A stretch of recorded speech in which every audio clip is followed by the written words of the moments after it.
Okay, say something again. Monkeys. Monkey. Okay, that's the word of the day. Ah! Well, you actually wouldn't know what that expression is from. Okay, so that was an example of us having a learning disorder there. I don't really have much of a checklist. I don't quite. Okay, so I always like leading with a little bit of administrivia just to catch people up, and because we tend to not have any people in channel just now for reasons, and we've been doing some changes that to improve things on our end to make life a lot easier and smoother, and possibly better looking one day, possibly better sounding one day. But the groundwork is being laid right now. So sorry about my goof up. Anyway, hello lurkers and bots. So I'm not sure what I'm going to talk about today, but I was pretty beat up last last show, and I'm actually not sure what happened to my voice. It's it's the first time in a very long time, and the difference has been, well, I've been starting to eat oatmeal again. So I mean that's a bit of a difference, but I mean, like right now, I had oatmeal for breakfast and I had some oatmeal yesterday, and it's been a regular once or twice a day thing. And and nothing. But I was offered a pastry of all things. I was offered a pastry, and it was one of these little, I don't know what it's called, an apple fritter. It's like a triangular, and there was apple in it. It was like a hint of apple because they were being cheap, but it was much pastry, and I love those. I used to live on those, and and it was good. I liked it. It agreed with me. Like it didn't upset me or anything like that. But that's the one change in my diet that I could identify as being, you know, maybe related to what happened to my. It's not exactly voice, but it's like throat and stuff. So so as I've said before, if you can pay attention to the way you feel and kind of link it back to what's been going on in your life, then you can, that's when you have opportunities to learn. And not everybody has a good memory at all. And sometimes you're busy, you have obligations, you're rushed, or you're just not the type. And you might be on autopilot, for example, because you've got a lot of stuff, and so things can happen, and you don't know why because you weren't really present for all of that. And that state is actually that is a valuable state to have, to just get through the, it's not a, it's, I mean, there is a version of that for getting through the hard times, but there's a version of that for just droning through monotony or other complexities in life, where you being ever present and in the moment is actually kind of torturous. So if you've got one of those boring jobs, like being in Buddhist, right, being in the moment is actually is seriously painful. And so a lot of people just kind of tune out and, you know, get the job done. And it doesn't make you less competent. It doesn't mean that you're doing things unsafely, not necessarily. And a lot of people do that when they're like driving to work. It's a route, you know, it's a vehicle, you know, it's the time of day. Everything is just so, and you just kind of like chill out, and you got some music going. You got, and and and from home to work doesn't matter, right? You're still a safe driver. You've got a lot of autopilot reflexes and stuff happening because humans can do that, but you don't need to record every moment in your memory. You don't need to. Um, you really don't need to be present for all that, because there are more important, more valuable experiences that you should hold on to, and you only have so much space in your head. I mean that literally. Like, you are a being bound in mortality with the constraints of the finite. There's only so much that can go in your head. And I know for young people, especially people that are younger than adults, they can't quite wrap their brain around that. You can tell them, but they've never really experienced it. Not really, really, but like reach back and find the clarity in your memories. And a lot of them are just kind of constructed. They're placeholders and things get fuzzy. And what happens is you hold on to what's important, but it's not what you think is important. It's what's actually important. And so you see people that are traumatized, and that's a very strange word, but people who are traumatized will cling to that. And like what constitutes trauma and what clinging means is different, and it's a complicated thing, and it's very individual. And I don't mean like you get kidnapped and put up for ransom or something like that, because that's trauma, obviously. But there's all kinds of stuff like say you're a kid and for reasons nobody ever understood, you sleptwalked or something like that. So you were a sleepwalker, but only when you were a kid. But when you were a kid and you were sleepwalking and you were snapped to or it was brought up, you felt guilty. And you kind of grew up with a childhood that had that in the very early days. Now, you can grow out of that and you can grow into an adult, but there's something in there where you felt guilty for being in the way or being a bother. And a lot of children have a version of that for their youth. And that's not actually, there's not an adult version of that, but children have a tendency of wanting to be low maintenance. This is something I've heard from a lot of adults who become articulate enough to explain these things. So that's kind of a trauma in a very weird, very it's constrained sense. So it is its own unique sense. So there's a concept of an in the way trauma that children experience that sticks, and the adult will kind of relive it, and it becomes a personality trait. And it becomes it's something like sociopathy, which is bad, quote unquote bad, and that's something that's taught or forced or trained into a human. They become like that. Well, that's because it is ever reinforced.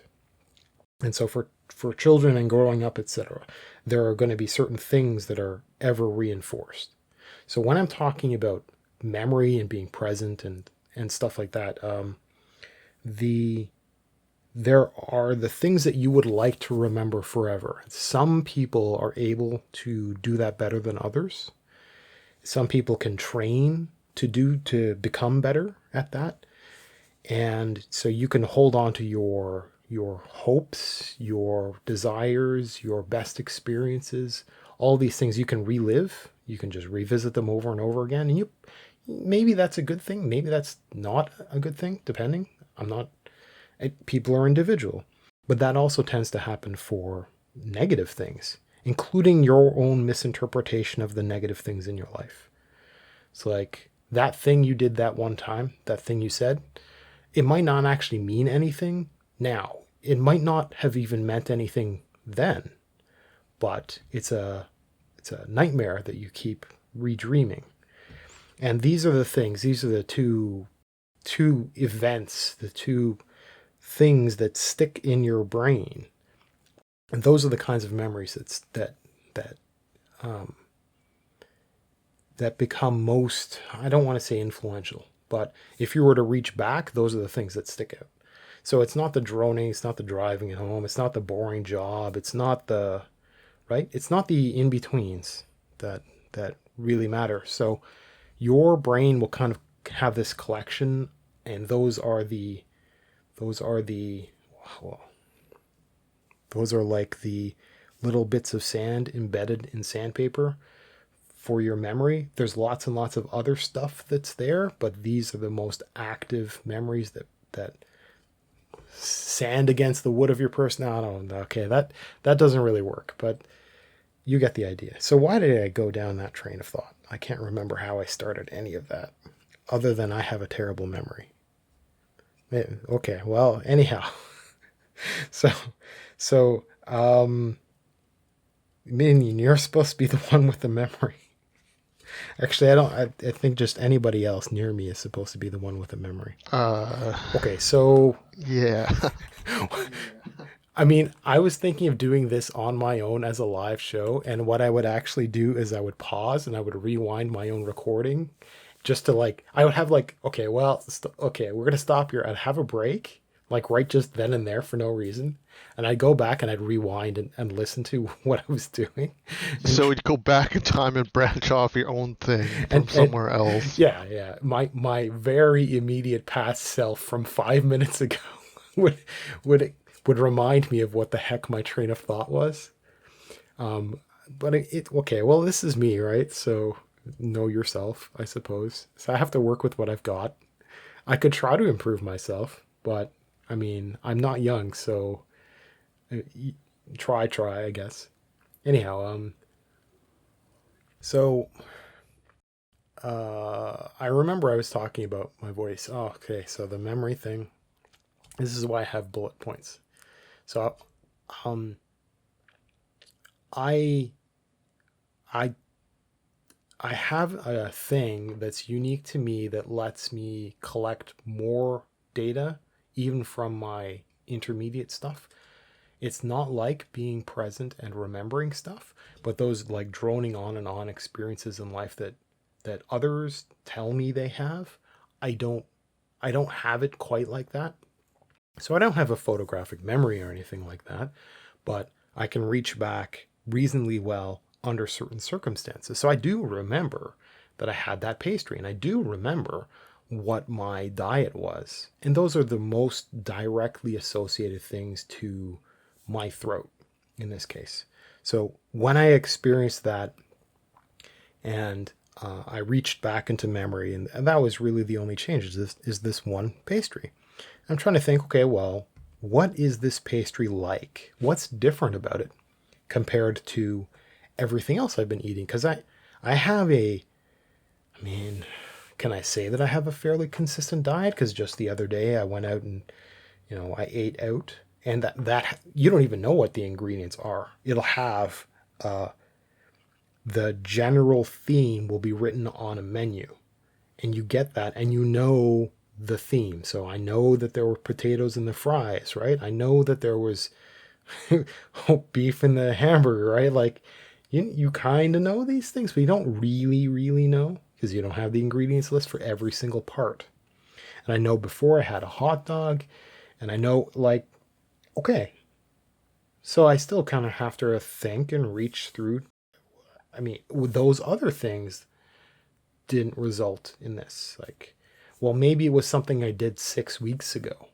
Because some people are so weird and so sensitive that it really does take a while for there to be an impact on their life.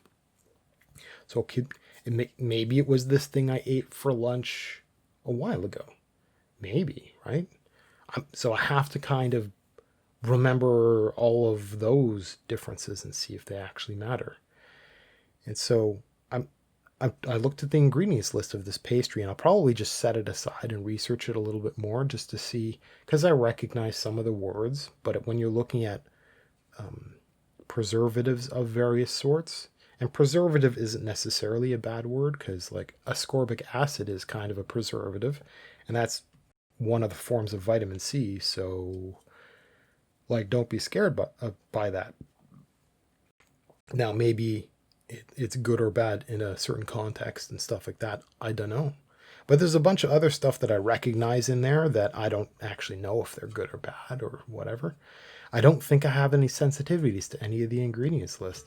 And I was looking at them thinking, well, I wonder if it's gluten, right? I wonder if it's gluten because I almost never eat bread anymore. I don't have that as part of my diet. That was something I consciously cut out. I mean, on a previous show, I had talked about the the defense mechanisms of plants being something very subtle.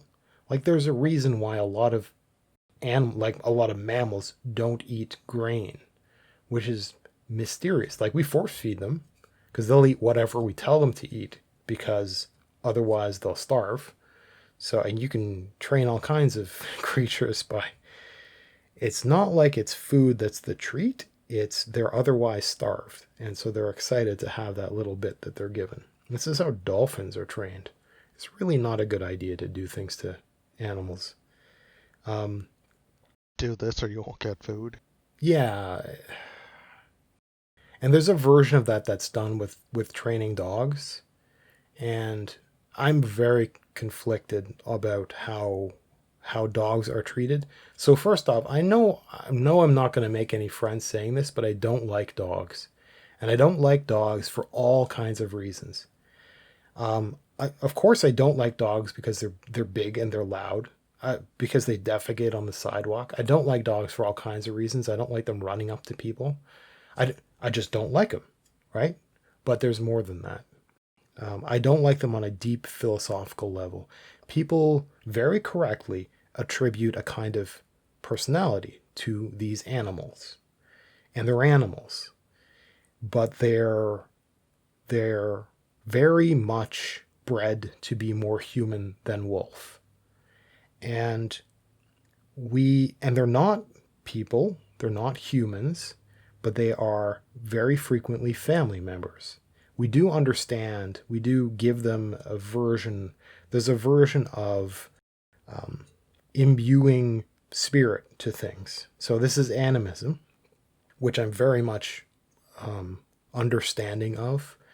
And imbuing dogs that way means that if you put dogs under certain circumstances or you treat them in certain ways, that's wrong. That's wrong because you're imbuing them with a kind of spirit that, I mean, it's not the same thing as a human, but it's close enough. We bond close enough. And I recognize that from me to other things, and I do recognize that from other people to dogs in general, or their dog from when they were a kid, or. And that's why I don't like dogs, because I don't think that I think that a lot of those creatures are bred into being toys, and I think that's just wrong. This is not some sort of GMO argument. This is not some sort of mankind should not play God over these things. I mean, to whatever degree I can think about these things and say, under whatever circumstances, whether or not they're true. But it's not that. It's not that that bothers me so much. It's the fact that it's something like an abuse of that life to breed it into being what we want for our entertainment. I can totally get the argument for breeding food in certain ways, but we don't imbue, like, we don't have the equivalent of vegans for vegetables. Like, we've got GMO arguments, but it's not empathy that we're talking about. It's selfish when we're talking about, well, we shouldn't breed whatever. Like, Canada is the way it is because we learned how to engineer wheat. And if we didn't do that, we'd be dead because we need that as a staple crop, or we have at least for a long time. Back in the day, we had a wheat rust, which almost had us starve. We almost had a famine because of that. We learned to have multiple breeds. We learned to be archivists and keep all the old breeds. We learned to have variety. And that wasn't wrong. And that still isn't wrong. And if we were to genetically engineer this stuff, to have variation, to be hardy, etc., etc., I've talked about all this before and I can again. But for dogs, there's something morally wrong about breeding something that we imbue so heavily with some kind of spirit that we're manufacturing that and the way we treat these creatures. I mean, they are in some sense, at least at the very end point, our creations. And it isn't that now that there are creations, we have certain ethical responsibilities. That's a separate argument. But it's like you imbue a dog with all these properties, more or less rightly so, and then you treat it in certain ways. You treat it to be entertaining. You treat it to act in certain ways. You punish it or you reward it in certain ways to craft it, to craft the not just the physical material side of the creature was crafted, but now the mental side of it was crafted. There's just something really ethically odd about all of that that just makes me really unsettled around dogs, around the idea of dogs. And we're getting into that for cats too, which is the obvious thing to bring up. And I really don't like what's happening with cats because, I mean, I'm a cat person, so that hits me a lot harder. I have plenty of reason, that one time I stepped in dog poo. That's one of the good reasons of not liking dogs in general, that kind of trauma, quote unquote, right? Well, cats kind of do the exact same. Cats kind of in the middle of sidewalks. Well, yeah, okay, I had a cat crap on my pillow, right? It was angry at me because of reasons, right? It wasn't my cat. Wasn't you? Wait, what? How do you get a random cat? No, it belonged to somebody else I was living with, but it wasn't my cat. Oh, And all cats love me. So when there were issues between me and the owner, and I shunned the owner before we could move apart, I also had to split. I had to break up with the cat, and the cat took it personally, right? Of course. I mean, what is the mom and dad fighting kind of thing, right? And so this is one of the things that cats actually do to act out in a sense. And yeah, yeah. Well, I mean, I guess I kind of deserved it. I wasn't mean or anything. I'm still miss that cat. But anyhow, that's not going to make me hate that cat or cats in general. And that's not. You can argue that I deserved it for not keeping my door open at night and making sure the cat can come and sleep on my chest and all those cute things. Anyway, so I mean, I suppose I'm sensitive to cats in that way. We're only starting to now really tinker with their breeding. It's unsettling. It's unsettling. So I don't know. Maybe, yeah. When you look at these movements of empathy, they're not really movements. They're just kind of these odd. It's not really a philosophy. Like, I like. How do I put it? I don't exactly agree with veganism. I like that it exists. I like that there are people that care, that do that, that follow that philosophy, because I think the existence of something like that philosophy can, because that's a general human trait for empathy. And I think that needs to be applied more broadly to a whole lot of other things. Like, I want them to be visible forever. I don't necessarily want them to succeed at their desires. I don't think humans should be necessarily eating mushrooms instead of cows, for example.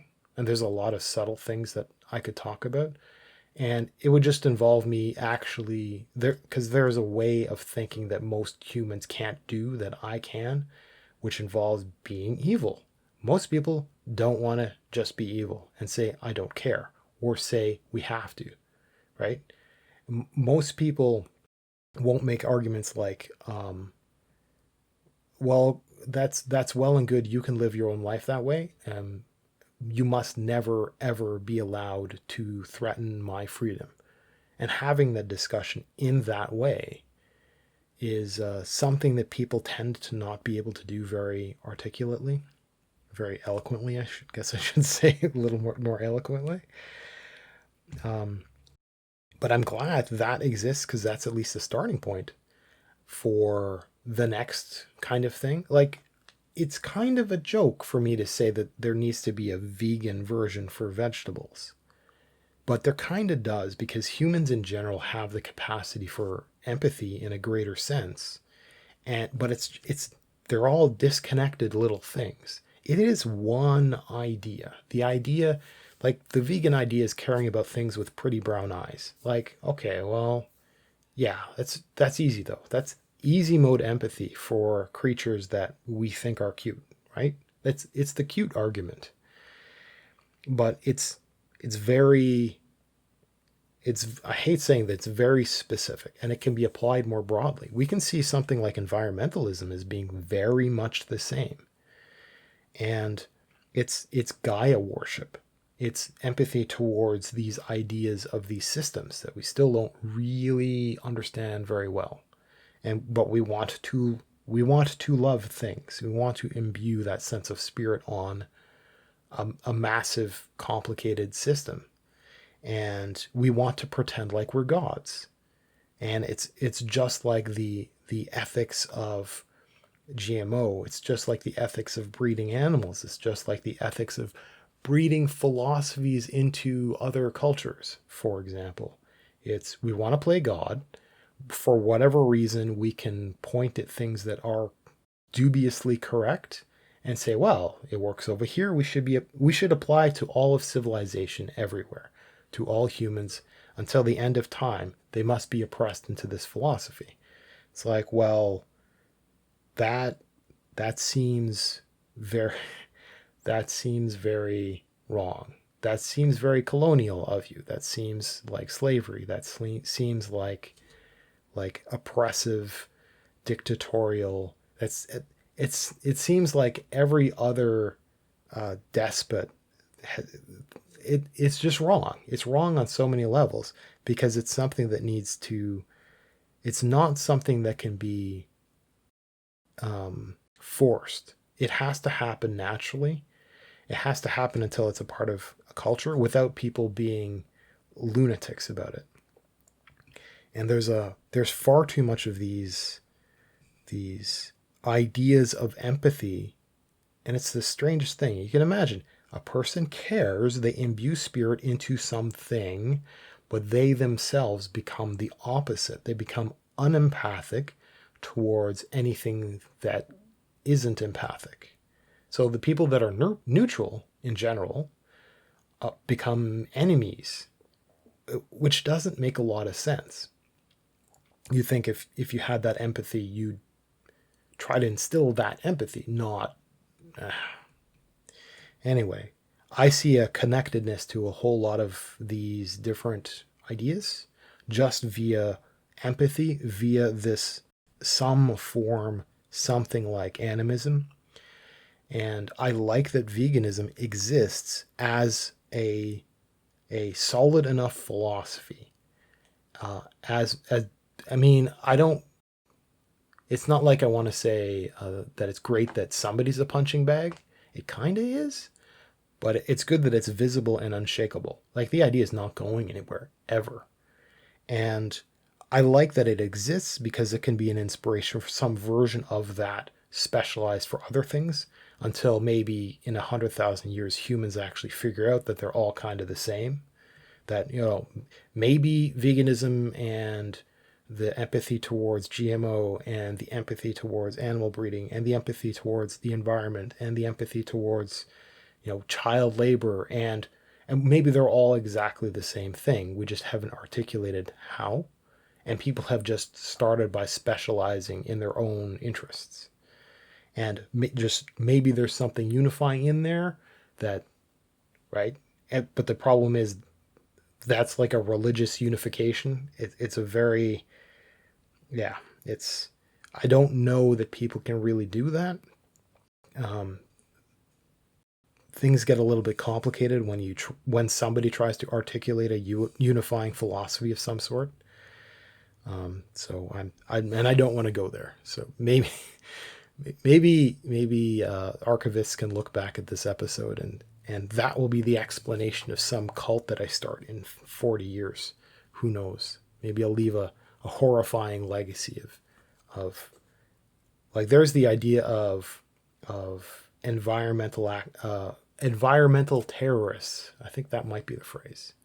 In people that will take it to extremes, they'll actually go to like research labs and free the animals. That kind of stuff. That doesn't work out for all kinds of reasons because, I mean, it's like the creatures that are bred for that awful, torturous animal testing for that all stuff. That's mandatory in China, by the way. I mean, the People's Republic of That. See, it's too many words. Just gotta go. Sorry, guys. I can't pronounce it. Therefore, the People's Republic of China has mandatory animal testing. The Republic of China, I don't know. Probably not. For reasons that should be obvious. And so there are creatures that are bred for testing purposes that are not necessarily natural, quote unquote natural. I mean, they need to be in some sense compatible enough for testing purposes to humans. That's the purpose, is you're doing safety testing to make sure it's safer on humans. Safer, there's still testing that has to be done because allergies are weird and stuff like that. So those, like, you can think, oh, I'll just free them all. It's like, well, those are the things that would just get eaten by hawks as soon as they leave the gated area. So there are actual, I don't know why I started talking about terrorism. Sorry, that's probably a little heavy. Okay. We've got a little bit of time until the next segment. So I want to talk about our water. Okay, look, so I don't know why our water is bad. I don't know why it's going bad. It wasn't going bad before. So I don't think it has anything to do with like where the water cooler is parked.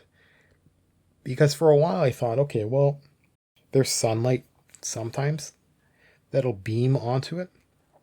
And that's not a good idea because you don't want to potentially supply warmth and light and comfort to bacteria that might grow in there if you live with somebody dumb enough to refill from a water bottle and put it right up to the tap, because bacteria will creep right from the tap up into the tank eventually.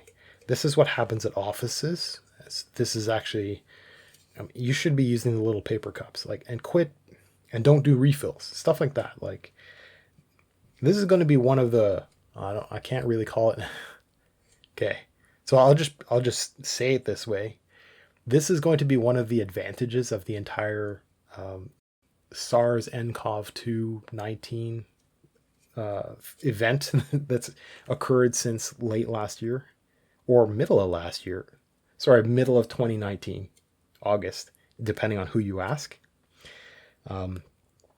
One of the advantages is going to be people being more aware of these basic things, and there are problems because most people don't understand how an immune system works. There are problems with it taken to an extreme, but people will become more aware, so they're not going to like be putting their water bottle up against the tap, right? Things like this are going to go away. So me talking about it is kind of pointless because people are just going to know. So I thought that the position of sunlight was a problem, right? I don't think that's true. I don't think that's true. And I thought, well, maybe it's the water. But we've replaced tank after tank of water, and it's not really. Now it's chemically again. It's just actually chemically. It's not. I know the difference between bacteria taste and chemical taste. Like, I once had, where I was living, I once had a water. Okay, so I had really, really bad water. And I decided to go looking to see if there was some problem at the governmental level that they knew about. And there's no mechanism for you. Your government is not going to come to you and tell you stuff. So that's kind of not what a government does or is for or anything like that. There might be emergencies where the government might actually get around to ringing a siren, be like, hey, a nuke went off, duck and cover, this kind of stuff. You're going to have that is a thing. And that's actually a thing cooked into Android 10. So there's actually this emergency thing I think is really creepy. So I turned it off, but there is an emergency service concept. I know a guy who's got that on his phone, and he gets notifications of kidnappings, for example. So if a child is kidnapped, he'll get a notification on his phone. Him and everybody else that's kind of connected to that network is now aware. I'm not sure what else it offers. Like, maybe it's got the ability to show pictures and stuff like that. But that, if that helps well, this is the thing. Like, we value children for some reason. The reason's probably going to be pretty obvious, but we place an extraordinary value on children. So this is going the extra mile for that particular kind of crime. At any rate, that's an example of how a structure can push out. But for something like water, strangely enough, the government's not going to go knocking on doors. The government has no real way of getting a hold of anybody. So it's kind of, we're maybe evolving, like the more technologically competent places on Earth will push towards having the ability to do this, to communicate this. That comes with some extraordinarily dangerous consequences that I don't think people have really picked up on. Namely, the government is incompetent at its very nature. It has to be. And the difficulty with that is most people can't comprehend that. Certainly the young can't. They just can't because they haven't interacted with either the philosophies or the actual institutions. And so having the government have communication channels has never worked out for anyone ever throughout history. It's a problem. Them having a monopoly on communicating certain stuff is kind of, it's not that it's corruptible, it's incompetent. Anyhow, so it fell on me for it to be my job to reach out to the services to understand whether or not there was a problem with the water, right? Because I would not have expected them to come and knock on my door. Okay, so I went looking and I learned that the government had a water hazard warning out. It was a boil, I think it was just called a boil warning, where you would boil your water. And I've talked about the boiling water thing before. And so I learned about that. So I learned the taste of water that needs to be boiled. And boiling is because of bacteria specifically. There are other warnings that might exist because there might be certain chemistry problems with the treatment, for example. So there might be another kind of warning. Usually when stuff like that happens, they'll actually go around, they'll post notices. It'll be a neighborhood thing. Like if there's a crack in a pipe or something like that, and something seeps in, like I don't even know if that's possible, but they're replacing pipes because there's lead content or weird things happen, right? That's actually a really deep problem with a lot of Canada, lead pipes, like old lead pipes, because like we're an old civilization and we don't have a lot of people, so we've got a lot of infrastructure that never had the financial justification for replacement. So we've got some old stuff that we're still replacing, and there's a certain acceptable limit for lead content. Humans only live so long, so it's okay if we're exposed to a little bit of lead over a while. It's like, it's okay. Can't get rid of everything. Life's not safe. Nah. So it's kind of like, yeah, I understand that argument. It's evil, but I understand that argument. Yeah, I don't even know where I'm going ever. So, oh man, let me switch to something else. Let me spend 9 minutes talking about bacon. Again. So I feel a lot better after getting back on the bacon. A lot better. And maybe not having bacon is what hurt my throat. I have to think about that for a while. And I like that bacon is popular. I don't think that bacon is going anywhere anytime soon. Sorry, vegans. I just don't think so. I don't know that there's any replacement for it. I hope there isn't. But I'm always open to understanding what the heck is going on. So I'm trying more salty food. I've talked about trying, I went entirely keto on other stuff and no change whatsoever. I've done, because I've been pork free for a very long time because I just don't like the idea of it. And so I've been a very, well, I like eggs, so I like chicken. So that's been my thing. But I went to beef for a while, did nothing. But just having a couple of strips of bacon for breakfast, for a couple of breakfasts in a row is amazing. It's life-changing. I went looking, and so we're Canadian, and being in Canada, things are a little different than the United States right now. So in the United States, you actually have a boom of meat manufacture, but like a shortage of actual meat distribution, because your distribution plants aren't owned by Americans. And so the meat is being sent off to those places as preference, because free market's allowed to do that, and that's a private company. So American citizens have certain kinds of meat shortages, so your prices are just crazy. Canada's prices have been going up as well. Canadian beef, Canada has a very healthy industry for everything, really. And beef is something we're very specific about.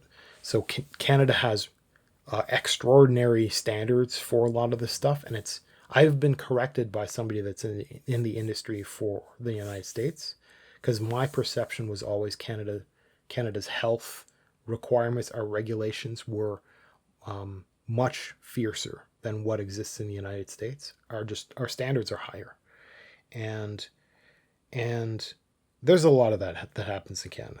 It's okay. So I always thought that maybe that's why our prices are a little bit better, blah blah blah. But we've got a really healthy market there, and I went looking for meat prices, and the meat prices are getting quite expensive up here as well, for no particular reason. Probably because the Americans are buying more of our stuff, so the price naturally goes up, right? So market forces, and we have very, very strong trade ties with the United States, so this kind of stuff happens. But I still went looking to see if there were alternatives to bacon. I tried this. I don't know the names of all these meats. So because I'm not a meat guy. And so there's like this boneless pork chunks, whatever they're called. They're big long chunks. And there would be like the equivalent of sirloin tips, but for pork. And so I tried that. I actually cut that up, and I treated it exactly like my other jerky, and I turned it into I dried it, and I ate it, and it wasn't very good. And maybe it's because I didn't quite. Maybe it's the flavoring that I gave it works better for beef than it does for pork. I don't know how this stuff works, but I tried it and ate it and did nothing. It made no difference, which is really upsetting. So I'm thinking, well, maybe it's just some other bit of bacon. Maybe, and I didn't, of course it exists, right? I just didn't know. It's not my thing. But there are I can't remember the name of it. They're like, it's like bacon, only they're uncut. So it's like these big rectangular strips of pork of some sort. And I look at it and I can see the marbling, and it just looks like bacon that hasn't been cut properly. So it's like really, like Americans kind of make fun about Canadian bacon is just ham, and that's kind of true. But Canadian bacon is just higher quality, less fatty, much thicker bacon, same kind of region and stuff like that. But this stuff, I'm wondering, well, maybe I should pick this stuff up. But I'm looking at the prices, going, well, oof, that's. But I think the price might be pretty good for the amount of weight that's present. I just maybe I'd bake it, right? And but I'm wondering, because I've been thinking about stuff, because I was thinking about my throat and all that kind of stuff. I'm thinking, I wonder if it's the preservatives in the bacon. Like, how is it a chemistry thing? Is there something that I'm sensitive to? Something that I'm missing? There's some what would be the term? Some analog of some sort within the weird list of stuff. Maybe it's not the meat itself. Maybe it's something else on the ingredients list. Hopefully it's not something that they just don't have the legal requirement to put on the list. Like when they say spices, when they say smoke, maybe there's something in that. And they'll never tell their secrets, right? Maybe I'll never learn. Maybe I'll just try enough different brands of bacon to kind of like shave out all of the things that are unique to each type. And maybe there's something consistent between all of these different kinds that I can discover. And honestly speaking, I don't think this problem is going anywhere, right? I don't think this magic is just going to vanish. I think that I am going to have decades of time, maybe I'll just start like the, the what do I call it? Like maybe I should have been vegan all along blog and just talk about my bacon experiences every single day until 50 years from now. It's like, so yeah, all along it was sulfites. Apparently, I just need sulfites, which I'm pretty sure isn't true because I think I've added that as a preservative for making jerky. I'll need to double check that because it's the pink salty stuff that you can sprinkle on things. I don't think it's sulfites, but it might be. You can actually buy that separately, but it came in little packets to make them optional for this other beef jerky flavoring that I really like. That I mean, maybe I'll take the time. I think I will. I'll take the time and I'll look up what that is so I can recommend it to other people. And if you like hot and you don't want to deal, it's actually a lot cheaper than buying all the different components and making your own marinade because you end up having to marinate stuff because basting doesn't really work. You really want it in there because I don't dry like jerky. I dry actually as thicker, fatter steaks of stuff. It's a different. It takes a lot longer, and you got to be really careful about it. It's anyhow. It's an African thing, as opposed to what you might think of the standard, oddly shaped, fine like chips that Americans are used to. So it's a different thing. So marinades really matter, and so I think you can just do steak marinades and stuff like that. So I think I've had the sulfite thing, lots of more experimentation to do. So we're coming up on our first break for a second segment. I think for a second segment, I'm going to do more random stuff, but I have a bunch of notes that I probably should have talked about last show that I'll just go through this show. Hopefully Minion will remember what I've actually talked about before. Who knows? Okay, so we're gonna find out. So I'll see you guys in about 10 minutes. I'm back. Oh, perfect I timing. would say. We were just talking about the excitement of me with my onions. So we went out. Wait a second. Hmm? We're no longer on break. Scene switch. You're right. It just delay. It's a delay for you, not for me. Okay, okay, green onions or spring onions, or I don't know what other people will call them. They're like a very beginner way of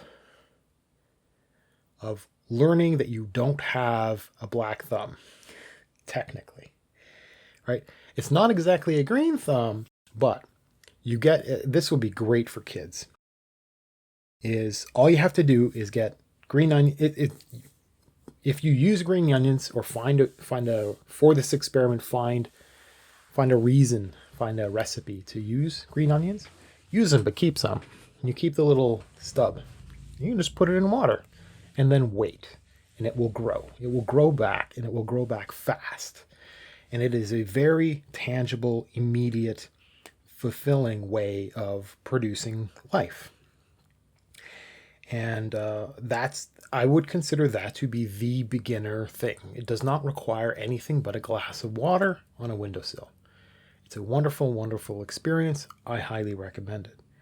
Now, I did my experiment with that. I even experimented with planting it just to see what that was like. And because that's an escalation into understanding the pots, understanding the little plate underneath, learning about drainage, learning about the materials of the actual pot.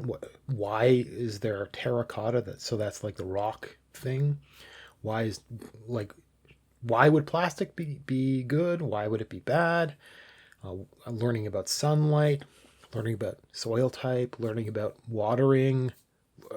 It was the entry point from which I could learn all this other stuff. And I'm good. I'm learning a whole lot. It's great. And it's still not really a hobby of mine.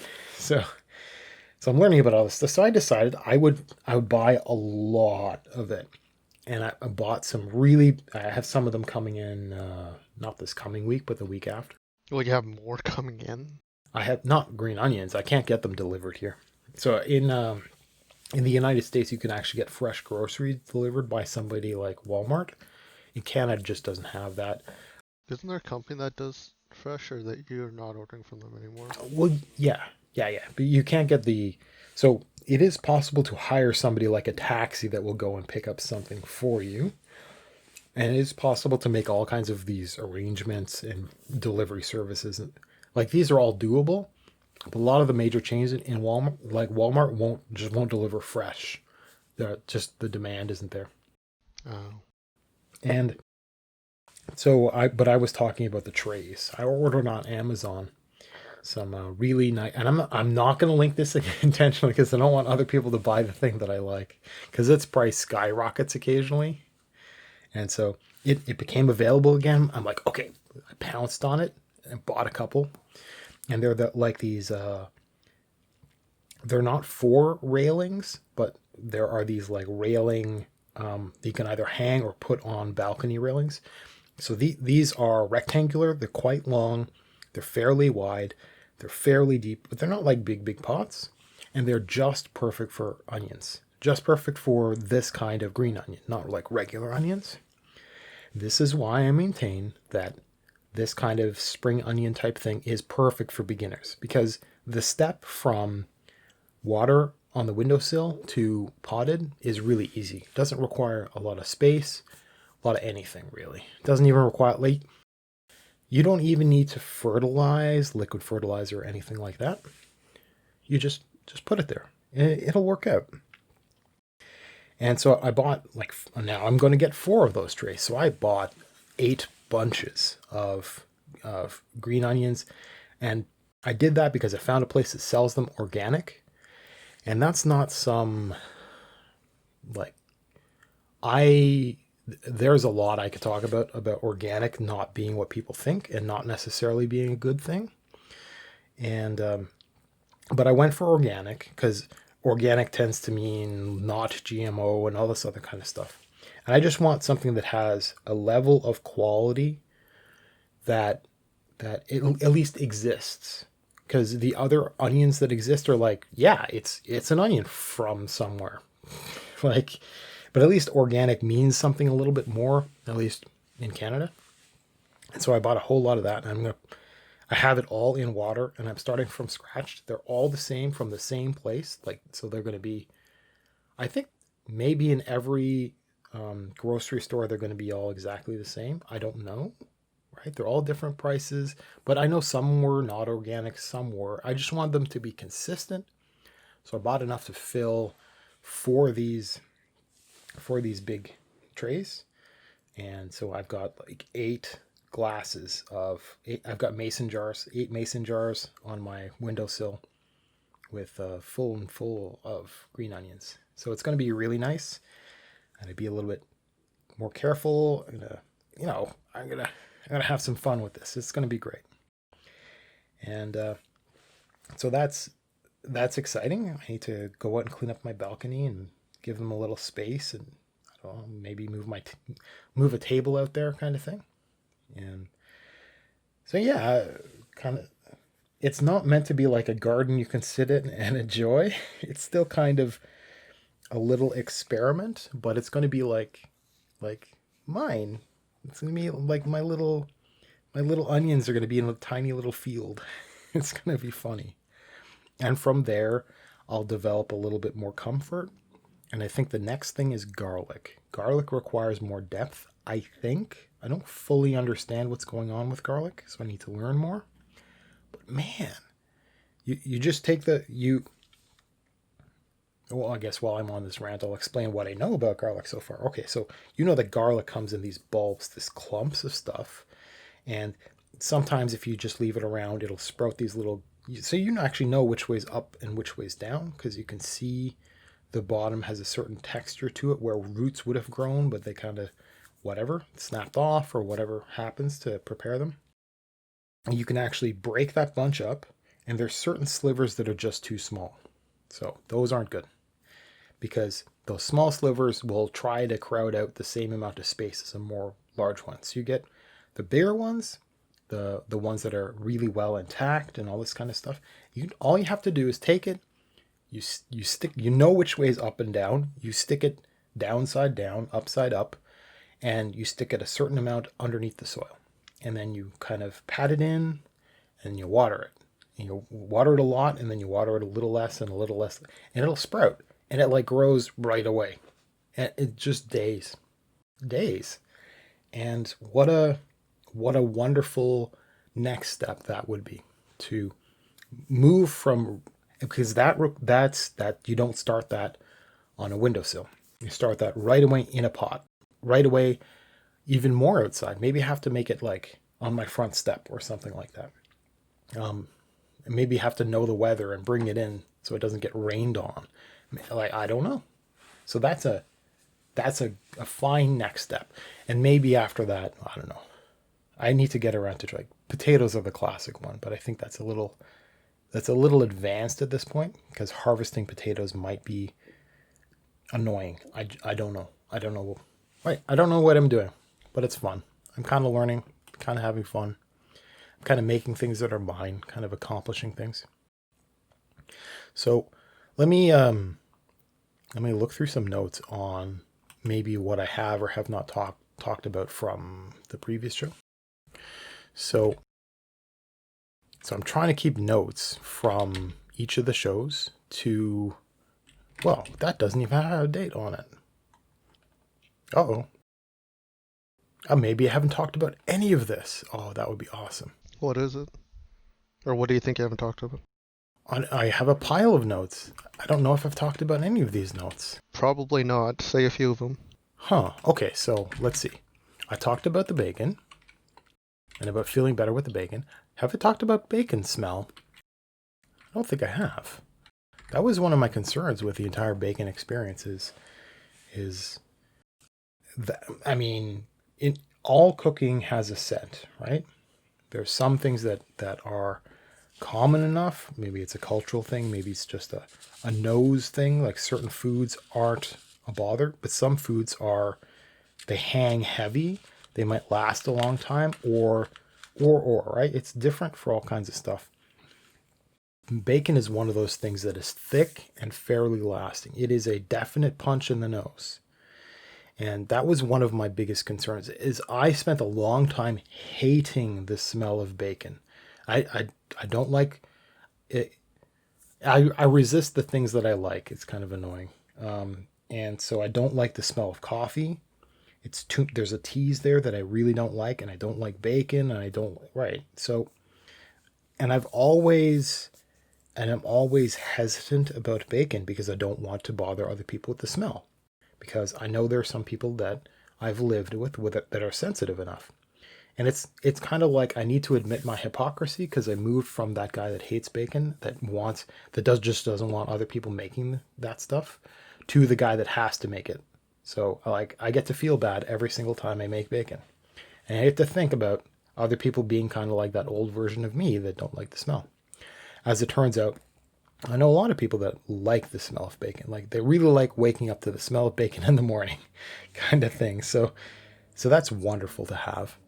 But I still like the morning lark thing would work really well if first I could cook without bothering people, and if I could make sense without bothering people. So I kind of don't have that experience. So bacon tends to be like well, let's say at the weekend. If it's the weekend, then it would have to be after everybody wakes up, right? Like I'm not gonna, if people are sleeping in, like a person sleeping in until 9 or 10, let's say, not minion, but like a normal person, then I would wait until my lunchtime or whatever.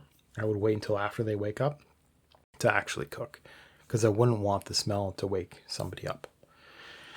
So that's one of the, man, I mean, it is really unfortunate, but it's one of the things I kind of have to live with. So have I talked about pen pal stuff? I talked about it a long time ago. And I went looking into it again.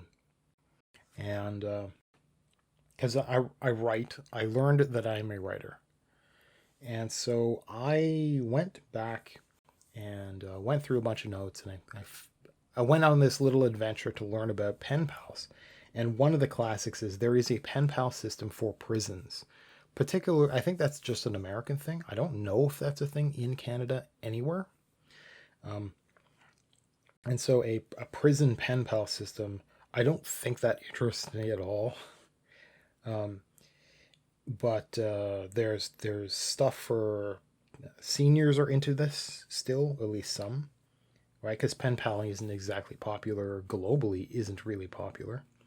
But there are other people everywhere else in the world who like it for the exposure to authentic language, which makes no sense because we have the internet. Like, this is one of the things, like, I actually have two typewriters, neither of which I use, but I actually own them. And, like, why own a typewriter when you can just use a computer? It's like, you know, well, there's more to the thing. There's more to a lot of things. And there is an experience to be had. As it turns out, my experience is best with pen and paper. And the experience of pen and paper writing to other people is going to be different. So it's something that I know about, that I'm looking into exploring. And so it's more tangible, I think. There are people that do the equivalent, but through email. And there's some weird concerns because, like, you have an address. And having an address is a strange thing to make available to other people. So maybe I'll get a post office box, or maybe. So I'm still thinking about that, about what's going on with that. And the thing is, there are a lot of these. The thing about a lot of this is people assume that connections to other people are romantic, and the idea of letter writing is meant to be, so they map over what exists, unfortunately, in the online dating website type stuff. They map over that culture to letter writing stuff. So they think about profiles in a certain way, they profile pictures are a certain way, and it's like that doesn't make any sense. It's like, I do know a guy who met his girlfriend and actually moved out there to live with her, and I believe he's married now, and that's just not a thing. It's not a thing. I knew him quite well, but that was across the country. But that's ridiculous, and I can't comprehend how that could be a thing across the world by letter. Like, you send somebody a letter in today's day and age. If you send somebody a letter and you don't make it airmail, it's going to take 3 months. Not joking. And so some people have multiple pen pals for this reason. And so it's kind of exciting when something comes in, if something comes in, because there's no obligation, no timing, etc. And it takes a lot of time and maybe some thinking to. I have no idea what people write, which is a little weird. And the idea of making that romantic, I think humans are just like that. So I'm open to that notion. However, treating it like it's dating makes no sense. Makes no sense if it's across the country, certainly, and makes no sense if it's across the world. So I don't understand how there are the equivalent of pen paling things, but with this, that allow this angle at all. And because that angle exists, a lot of these websites are for pay, which kind of makes sense in some sense. If there's curation of all these people, I don't even know how that would work. But and it's really weird because the thing is, this, I mean, obviously if it's for dating, it's going to be 18 and over. See our previous show on what it is to be an adult. So whatever arbitrary age. But for pen paling, that's not a thing. And that's not a thing, and maybe that's not a thing on certain websites. Maybe that's not a thing on all of them. I can't remember, because I've only gone through a little bit. I haven't really made it a research project or anything like that. And but you can imagine, like, you're writing to a 9-year-old as an adult. That's not really ever a thing under any other circumstance, any other media ever. And there's nothing like, how do I put this the right way? There's nothing wrong with that. We would say that is we would think really bad thoughts if it was just like, because there are versions of that, but they're predatory, and we've seen that as fact, right? So we have a certain culture of understanding that online, but pen paling is different because the child isn't going to be the one checking mail, isn't going to be the one opening letters, isn't going to be the one that is reading or writing alone. There's going to it's a participatory thing with a parent there or a guardian, right? And so that is, I don't know, that's vaguely interesting, but I don't think anybody that's that young really has anything for me to learn, really. Um, Unless they can convey the Christmas spirit, because that's useful. So young, okay, well, maybe that's interesting. Maybe that's a fascinating experiment to talk with a parent and their child. Partly because I do like writing, and writing to a young audience might actually be interesting practice for this, to actually learn how to write. I'm thinking about pivoting my book over to make it more appropriate for a young adult audience, for possibly Well, for couldn't you just talk to the child? Why would you need to gain anything from talking to a child? Couldn't you just talk to a child just for the sake of talking to a child? well, like what use? That's the thing. What It's not like what do I get out of it? It's There's nothing interesting there. There's What would I be doing? I would constantly be explaining things from my end, and they would not be interesting at all. I don't think that a human gets interesting until they're a really brilliant 12-year-old, but at least 14, because that's kind of where I was when I started getting a brain. I'm pretty late. And so I think high school is kind of where is the youngest I would care to learn from. I mean, that have interesting tastes in music and stuff like that. And I get to see a parallel of all the trends. Culturally, there would be massive differences, which would be interesting to learn. I don't think a child would be articulate enough for me to bridge cultural gaps, for example, to try to see how they do things differently. Um, and but right for my book, which I'm not going to really talk about, is I'm wondering what the experience would be like of kind of writing that quote unquote down to a younger audience. And the problem is I've got a couple of really well I so what what are the themes that I deal with in my book? Well, English professor, I deal with death. I deal with sexuality. Like already that probably, but like Twilight, which I may or may not have the hardcover collection of across the room, deals with these things, kind of, I guess. But I guess what I have to do is read those things and then say, okay, well, these popular things deal with or have elements of these things, struggle with these problems or whatever. So it would be okay if I did. And that's going to be a drive to have me read some of these young adult things. So things like, man, what was the name of that? It was a terrible set of movies, but it was popular as books and it was popular as movies because I think it's because just the young have nothing interesting, so they like what they're told to like because that's all there is. So they're starved and they're trained by being given these little treats.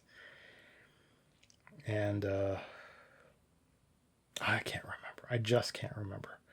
The face of the main actor is in my head, but I can't remember the actual anything.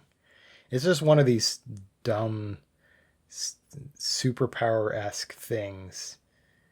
Um, it has to do with the surviving humans being turned into factions. and they're all young for some reason. And this, I think the Divergent series, something like this, and it's terrible. But apparently the books are very popular, and so it's like Twilight was very popular, and that's meant for young people.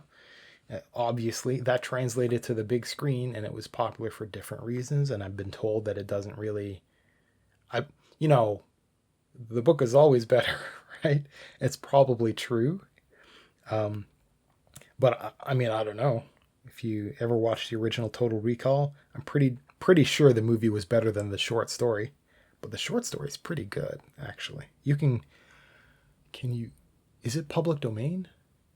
Might not be public domain, but it's pretty easy to get. I mean, it's only a short story, so you're not going to get the rabid copyright problems. And mm, I don't know. I don't know where I got it, but if you look at Gutenberg.org, I think is the website. The Project Gutenberg might actually just have it, or the descendants of the author might be providing it for free. It's yeah, there's a lot of short stories that got translated into movies, and the movies are just better because short stories have certain limitations, and the movie expands a lot and just has more to it and is more interesting and so I'm thinking of learning more about that stuff, but I haven't really done the book thing for a while because I've had some upsets with the structure of my household. It's just too messy for me to sit down with other people's mess for me to sit down and actually write because I don't have the space to do it, and I don't like doing it in a bedroom, which is just it's become an awful experience. I'm doing too many other things in a bedroom because I got a desk in it, which I can't avoid, right? A lot of people can't avoid that. And I can't go up and be in my kitchen at 3 in the morning to write because I can't be in my kitchen at 3 in the morning because it bothers people who are light sleepers. Yeah, so life sucks and the book is going to suffer. Oh well. Nobody knows about it and cares about it, so I'm not letting anybody but myself down and my future self down. And a whole lot of people who are going to be really angry that I hadn't been working on this when I had every opportunity. If I find any success in the future, which, you never know. Everybody wants to think highly of themselves, but you're probably pretty average. Sorry, humans. So what else do I have here? Minion, do you remember when because I think I brought it up when we were going grocery shopping, but I had talked about we you had this weird you questioned why there were people parked like really really far from a grocery store, and I thought about it for a while. I think I brought this up the last time we went grocery shopping, which was, well, people are parking that far away because they're not people, they're employees, and they're being stuffed out there in the corners so that they're not taking up more comfortable space closer to the actual place. But we saw one car where we saw someone taking all their shopping supplies all the way to the corner. Might as well have been the opposite of the door of Yeah, where you could walk in. totally. I don't think they were employees. Yeah, so and that might be a weirdo I mean, that wants to be separate, but it might be the times, right? Because it might be the times, it might be. But that far away? Sorry? But literally the opposite corner. Well, well, yeah. I mean, we don't know why people act the way they do. So I know people are going to be acting different and strange because they're worried about being near other people, and so people are going to act a little odd. So it could be somebody wanted to park very far away to physically be further away, like physically have their vehicle further away from other people for some perceived safety reason. So who knows? Who knows? But but I was thinking on this particular topic about Like, you can imagine there could be that jerk boss who parks really close, as though it's reserved parking. They get in early and it's an empty parking lot, and they don't think about it. They don't, or maybe they're just, it's the type, right? They've got that just enough of the psychopathy. See previous shows about me talking about bosses. And they're just like that, and so they park up close. And this is the example of a bad boss who they're the person who stepped up to the opportunity because they were there first, and so they're not necessarily more competitive than other people, but they were there first. But there is a consequence to accepting that kind of person as a manager type, because they start taking these kind of selfish opportunities. What ends up happening is a boss will park pretty close to, they will park for their convenience, and that is taking away a convenience opportunity for any number of customers for the entirety of the business day. And it's so that boss, there are consequences to hiring that boss. So it's, you hire that kind of boss because you're too lazy to look past that immediate opportunity. And you take that opportunity because you don't understand how to make, how to have, how to, you don't know how to filter out, you don't know how to advertise the opportunity to other people, you don't know how to, because that's usually a forceful jerk, so you don't know how to say no to that person. So, and on. Like, you haven't properly incentivized the position so that the people who would be excellent at it, they're looking at it going, well, I don't think this is enough reward for the risk, because they have to be, your boss has to be the bad guy, this kind of stuff. So the position hasn't been shaped right, and the hiring process is lazy, and so these kinds of bad problems for hiring ended up, for a lot of businesses, they'll have a boss who will take advantage of the quote unquote position of power, and they'll do something dumb like parking up close when the boss should be parking really far away, as the example.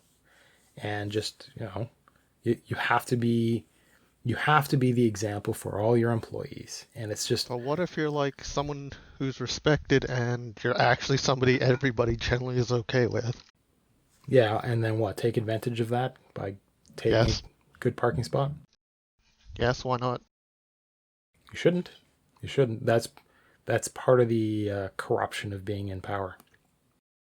It's Corruption? even when everybody says that they're okay with that, you still have to resist and still have to Couldn't you say go no. with like a perk Hmm? or something? Couldn't you just say it's a perk or something? Say that again?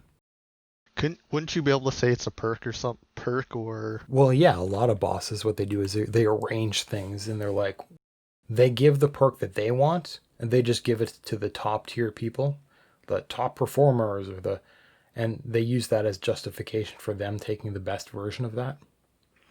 Um, but, and, and that's the thing. A lot of people will just be paying lip service to being okay with that, and you'll never know. And that's, businesses can be really weird like that because humans are odd and social, and there's a lot of complicated weirdness, and so it's possible for this stuff to be kind of festering beneath the surface, even though everybody is all nice and smiley. There might be a lot of these problems. So there has to be, like, first off, no hypocrisy. There has to be an even hand applied to a lot of the policies. And usually, what ought to happen is the very first thing that a boss should do is be themselves inconvenienced rather than take advantage of opportunities, because there's a kind of corruption there, especially because that boss, I mean, that boss is also setting an example, setting a structure up for the next people, the next bosses. Boy, okay, we got 17 minutes. Oh, let me talk about Russia. wait, what? So there's this idea. in politics You're of seriously talking about Russia? I'm totally going to talk about Russia really briefly. Just people understand. I actually know some stuff about stuff. So there's this idea because you're talking about bosses. The ultimate boss is going to be a, a political leader, an elected political leader, and the ultimate boss is going to be a dictator, right? Is going to be a dictator that doesn't look like one, and a lot of people say, "Oh, that's Russia, yo," which kind of is things are different. Things are different. So so any place that has I probably shouldn't go there. Okay, so it goes like so. One of the problems of stepping down from a dictatorship into anything, something sustainable, is you end up having to go from that brutal totalitarian dictatorship into something else that's hopefully less than that.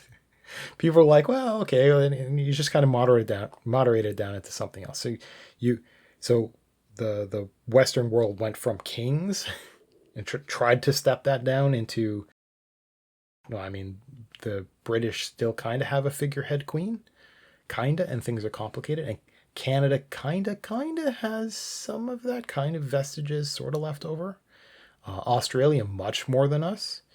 Um, and the Americans went like way away. They're like the tea thing. It was just a tea thing. They need to raise taxes because they had to pay for your revolution. Guys, just like chill out and think like okay, well, whatever, right? It's really really complicated stuff that I don't fully understand.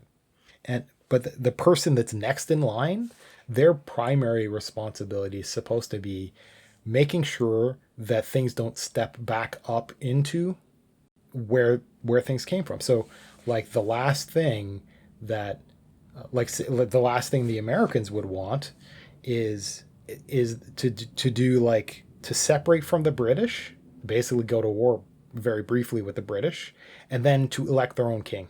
I feel like you don't want to go back there. And the problem is sometimes that's a lot harder than it would be on paper. And in the United States, they're I don't care about the contemporary stuff because I'm Canadian and things make no sense and are weird. And but way back in the day for the American separation is they wanted to ensure that things wouldn't go back to a king. So you end up having this weird intermediate thing. And so I'm talking about bosses taking advantage of their opportunities because that very first generation, that takeover, can take a lot of the advantages of the quote unquote previous administration, right? So, however, let's imagine that they're just elected. So Putin was elected. Whether or not you think well of that, that's what happened. And his present endeavors, and most people don't understand that, have actually been to first first things are kind of rigged in his favor. Like we should all understand that. Even he understands that. But his efforts have been to rig things so he is in power. Okay, well, debatably, and but he's also working to undermine his own institution. So when he leaves, things are restructured in a different way. And so when you've got and most people can't comprehend this concept. So, I mean, in 100 years, he technically, if what he's working on now works out, it will be worth it. All of the effort that he's been put into his efforts so far, all that work will have been worth it, in at least the sense of power structure. And there's an equivalent for if you're a boss in a situation in a position of privilege where you can take perks because you can define perks and you can give yourself the best of them, just like everybody, just like the elected officials, the first generation after a king, they can take quite a lot if they choose to, and they can get away with it. But one of the things is if they care if they care about the longevity of the business, let's say, or their employees, which I think is really important, then what that person would have to do is suffer as much as possible, is to be as typical as employee, as peasant as possible, to lower the bar for their position as much as possible. That's why the Americans, their king was called president, Mr. President, right? The idea was to diminish that position as much as possible. And that was it was formal enough without being insulting, but it was not a position of power. It was not meant to be titled like that. Now, it didn't really work out like that.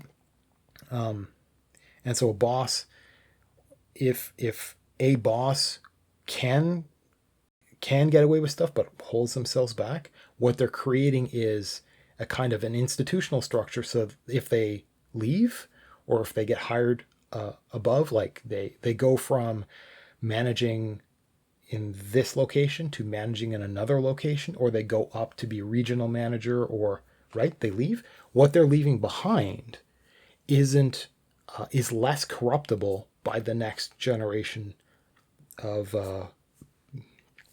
because usually what happens is, so that person's a great boss, and that the business is thriving, that person gets promoted out to regional or whatever the heck, and then the person that comes in is some psychopath that was in line from some other place, usually from literally from some other location, and they get hired in. They were in line, so it's just a blindsiding everybody that's in that location. And that person starts, they immediately want to take advantage of all the opportunities. But if the structure was built and it was lined up in such a way that when that person leaves, the person that comes in, there's no institutional structure for that person to define having an amazing parking space, or to define like going home early, or if none of those perks were used, first thing that would happen is that would all appear like hypocrisy against the previous administration, which is really good. and maybe the mechanics physically aren't there, or maybe they were cited and specifically mentioned. So maybe in the documentation of the way the business runs, it was explicitly written in that the manager may not have a parking spot any different from any other employee for any reason ever. Like that it will never be performance based, and that it will never be position based, and it will never be time of day based. None of that. In order to explicitly disallow future bosses from being able to do that. That doesn't necessarily mean that the next generation of boss can't begin to undermine that, which is usually how kingdoms spiral back into where they came from, or to something ancient, right? Because there are a lot of places where there's something that was before, something that was ancient or tribal or whatever the heck, that mood, that part of culture is still around, and there's a snapping back that things go to. So if a war washes over a region, the region will kind of recover back into a state that's recognizable from beforehand. And but it's possible that things get rewritten. So anyhow, so that's my attempt at politics. So why do I know any of that? I'm not even sure why I know any of that. I love the business side of stuff, so I pay attention to it, and understanding managers as bosses, and understanding bosses as kings and tyrants. And you can map things over a tiny bit over to politics if you understand things well enough, and if you're careful. Like, analogies are always false. When you push anything, and map it over to everything similar, and you start examining, you can play pretend that things are kind of the same, that things map over. You are lying every single time you do that. Like a king is not a president. That's why there are different words, right? A manager is not a tyrant necessarily. You can start drawing lines, and it's really important in order for you to really grasp, or in order for you to really articulate certain ideas, because you should know when your manager is being tyrannical for selfish reasons or for ego reasons. You should know this language. You should be able to map it out well enough, because employees are very much like taxpayers, right? And there are things you can kind of understand, you can map over. Talk to a libertarian, right? So do you like taxpayers are just like slaves? Like, okay, that's wrong, but yeah, okay, explore that. Explore these ideas. And sorry, libertarians, it's wrong. That's why we have different words for these things. So it's linguistically, and kind of intellectually, philosophically, it's interesting to play with mapping over all these different ideas, just to see where it goes, just to see what it's like, to explore a little bit, and to help fuzz out the edges of your individual jigsaw puzzle pieces, to help you understand how things are just a little bit related, a little bit overlapping, and just you can't go very far with it, because it's always wrong to say this is definitely like that. It's never true, because this and that are they're defined differently. They're different words, they're different places, they're different times, they're different cultures, they're different, well, like, everything's different. So it's good to learn. It's useful in a sense. Anyhow, so what do I have? 5 minutes. Oh yeah, I'm still going through all of our original pre-show stuff, and I'm really sorry that I haven't had releases. It's my fault that I haven't had releases or even clips for the last couple of shows. I still have another huge number of stuff to go through, like, I don't know, 20 hours worth at this point, 25 hours worth of stuff. And I'm listening to all of it, and I'm working on all of it. And I did want to mention, so sorry about that. And the next is our very first show. Oh man, it bothered me. It's okay. So I was doing this constantly. I was constantly like, hey, well, if we do this, and that's me clicking with my pen, and I would do it mid-sentence, and I just can't really clean that up properly, because I don't know how. And I know enough to go through and like do this compression technique and then normalize it back out, and I know how to blank certain areas, and there are more advanced techniques, but man, was that a lot of work. And I've got another like hours worth of dealing with that stuff, so it's kind of intimidating. And my most recent show, that I was working with, so the show before last, Minion was mouth breathing with his mic open, and it was just so awful that I forced last episode for us to have separate audio tracks. And this kind of means that we're dealing with double the, like, exactly like that. So he'd be chewing on his mic like he just did there. Num, num, num, num. Yeah. Actually, that was me rubbing my mic against the side. You're just gonna say that you did it on purpose for dramatic effect. Oh, stop that. See, sad face. What's interesting is, now my setup isn't very good, because technically speaking, what I should have is headphones on, and I do not.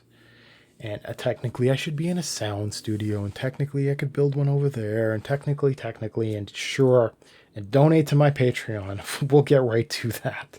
Wait, what? But this thing isn't this. Just certain improvements aren't going to happen right now.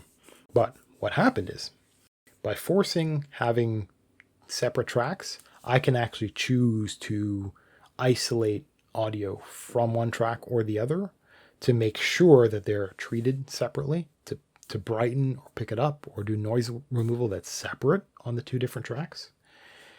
And it would let me highlight and pull out Minion talking at certain places perfectly and blend them in perfectly. And it's a little bit more hard drive space while I'm working. It's not actually much more work in terms of doing the editing itself, because I'll just play the two tracks. I'll sync the two tracks, and then we'll play the two tracks simultaneously, and it's so nice. It's going to be great. It's going to be great. I'm so happy. And I went through and I restructured all of our existing shows, all of our existing data. We're still figuring out titling and descriptions and stuff like that. And I still kind of want the date to be there. I'm not really sure why, but In the title, or yeah, well, maybe in the title because it's really easy I, to search for, but at least in the description, I don't think it's worth it. I don't know. I don't know. We'll have to go and look at what other people do. But It doesn't seem worth it. Nobody else does it. no, okay, then let's They not just bother. they just do podcasts and the number, if anything. Yeah, internally we do have the dates, and I mean that's fine because I do. Apparently, it's Japanese style, so we do. I have always insisted on year, month, day for everything I've ever done for a very long time because you can't sort any other date format.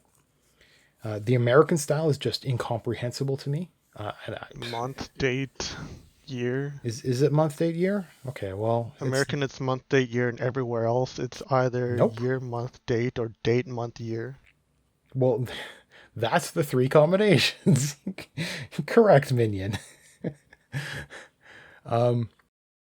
So, as I understand, in Europe, it is more day, month, year, which is useless. And in Japan, it's year, month, day. And for programmers, it's year, month, day.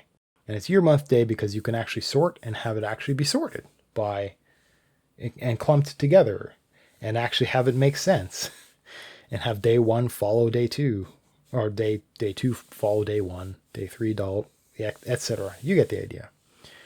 And that works. And so I've been going through and I've been dating and I've been editing, and I'm now adding links to where all the shows actually physically are throughout YouTube and all this kind of stuff. And that's really fun because I'm an archivist, but that's taking away time that I should be using for editing. So I apologize. That also means that right after this show, I'm going to be hitting that again and making sure that I'm catching up. So, and I still want to have clips, even though I want full shows out. So lots and lots of time. Anyhow, we're up on our second break. We're going to take another 10, and we'll be back in about, we'll be back in 10 minutes. I'll see you then. I'm back. Well, hello, lurkers and bots. We're going to do our final segment. Normally it's administrivia, but I've talked a bunch about that already. I am going to talk a little bit. It's related. I want to talk about audio engineering and a little bit about what I learned. And it's going to be really hard because I don't fully understand what's going on. So here, let me see if I can find some notes. Well, I'm going to have to turn the hard drive on. Oh, it's already turned on. Oh, good job, self. We planned ahead. Oh, I unmounted it. So, okay. Hang on. Let's try that again. Okay. So one of the... I had to learn a whole lot because we had the hallway problem with a few shows ago. And that was because I was using my webcam mic. And that was because Minion is dumb. And what? Yay. And, it's my fault because I didn't realize it slipped my brain that Minion was dumb. So I guess it's all my fault. So what I had to do is I had to think to myself, well, okay, I've got this audio and it's important because it was a show and there was some good stuff in there. There always is. And I knew that there were things that could be done. And I knew that it would help a lot. So I had to research and I had to do it and be pretty patient with how bad the results were going to be. And just keep trying until I learned the correct language of how things... Well, every topic that you have is going to have its own unique language. And so I didn't understand anything about the audio editing except a kind of a high philosophical... a level where I understood things were possible. So I had to learn a bunch of new words and understand how to apply the techniques and all this kind of stuff. And the problem is I haven't quite mapped out the different techniques and how to apply them differently versus what results I can expect. So first, there's a phrase that I learned that I have to hammer home, which is all you can do with bad audio is make it differently bad. You can't make bad audio good. You can only make it differently bad. I mean, you can only polish it up to some Well, extent. I mean, you can only polish a turd so much, right? But there is improvement to be made, but there's only so much that can be done. So that has to be kept in mind, that you have to be realistic with a lot of things. You just have to be realistic. Like odds are, and really you don't understand odds. I'm going to use the phrase anyway. Odds are you're not going to win the lottery. You have to be realistic about it. You can't bet everything on one horse. You can't put all your eggs in one basket. You can't, like, our culture has some wonderful expressions. They have lessons in there. And so I knew that I could only get so far. But I knew that I had to try really hard, because this would be a skill that I'd have to know. And it's not really something I wanted to know, but I mean, I'm probably capable of it, right?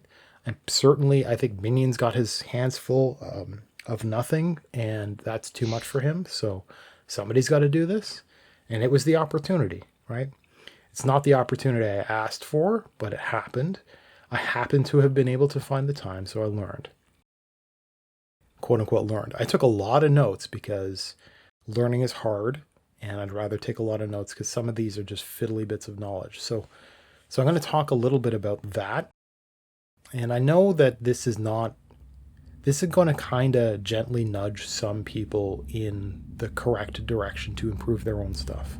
That's kind of what this segment tends to be about. Is if you want to do your own thing, something like this, you can kind of see where we came from and maybe learn to not make the same mistakes. And for nothing.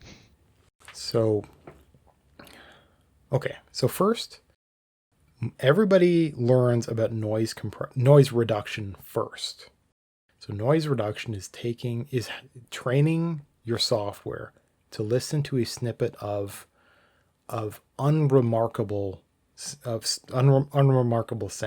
So it's usually just a few seconds. It shouldn't be. It should be longer than that, of things where you're not talking. Okay. Now, what should happen is when you start your recording, you should start with your mic available to be talked into, but you don't say anything. So it's an open mic listening to the room, and you just let it sit 10 seconds. 10 seconds is generally considered a minimum. We do it for 30, roughly. And the idea is it's recording the ambient sound in your room. And with that much space to work with, your audio software can be trained with that gap of sound and can look at the rest of your audio. And even while you're speaking, it can look for that background noise and it can scrub it out. And it can scrub it out and it can look across the entirety of your track. It can do it all, and it can do it automated, and it has results. It gives results. Remember what I said. You can only make bad audio into differently bad audio. That means noise reduction is not your silver bullet. You cannot make bad audio into good audio, but you can gently improve pretty good audio into slightly better audio, little clearer audio. And so right now, what you're listening to, for the people that are live, what you're listening to is going to be worse than what is going to be produced. It's going to be engineered and put up on, in our case, we're currently using just YouTube. So noise reduction is one of the basic things that everybody learns about. And it's pretty easy, and it's got a lot of automation, a lot of really good, gentle settings, really nothing to learn. The next is something called compression. Now, if all you do is noise reduction, that's great. Really, at that point, probably what you should be doing is working on the acoustics of your room and stuff like that.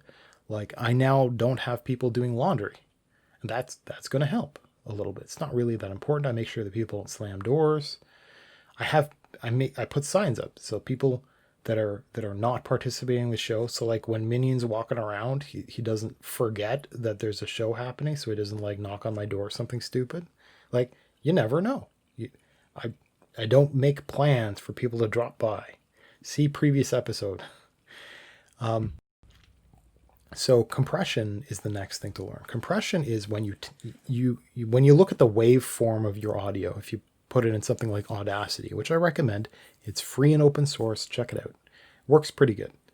You'll when you're recording, you'll actually see the little waves, the little splotches of when you talk. So if you shout, you get a big splotch, and you can zoom in and you can see the little wiggly lines. Okay.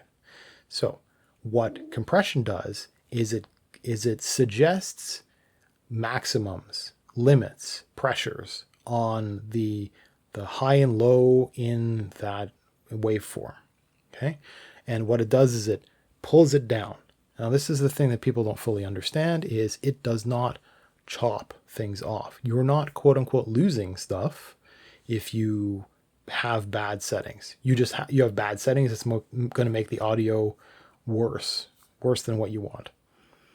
And so you need to find this gentle, and what that does is that actually pulls down the audio to a certain range. And it's not exactly appropriate for everything everywhere. So if, for example, I have one loud snap like that, if that was a lot louder, what would happen is the track wide editing would see that spike and it might influence the averages for everything else. And that was one big thing to learn. So I'd actually have to go in and edit out all that stuff kind of manually.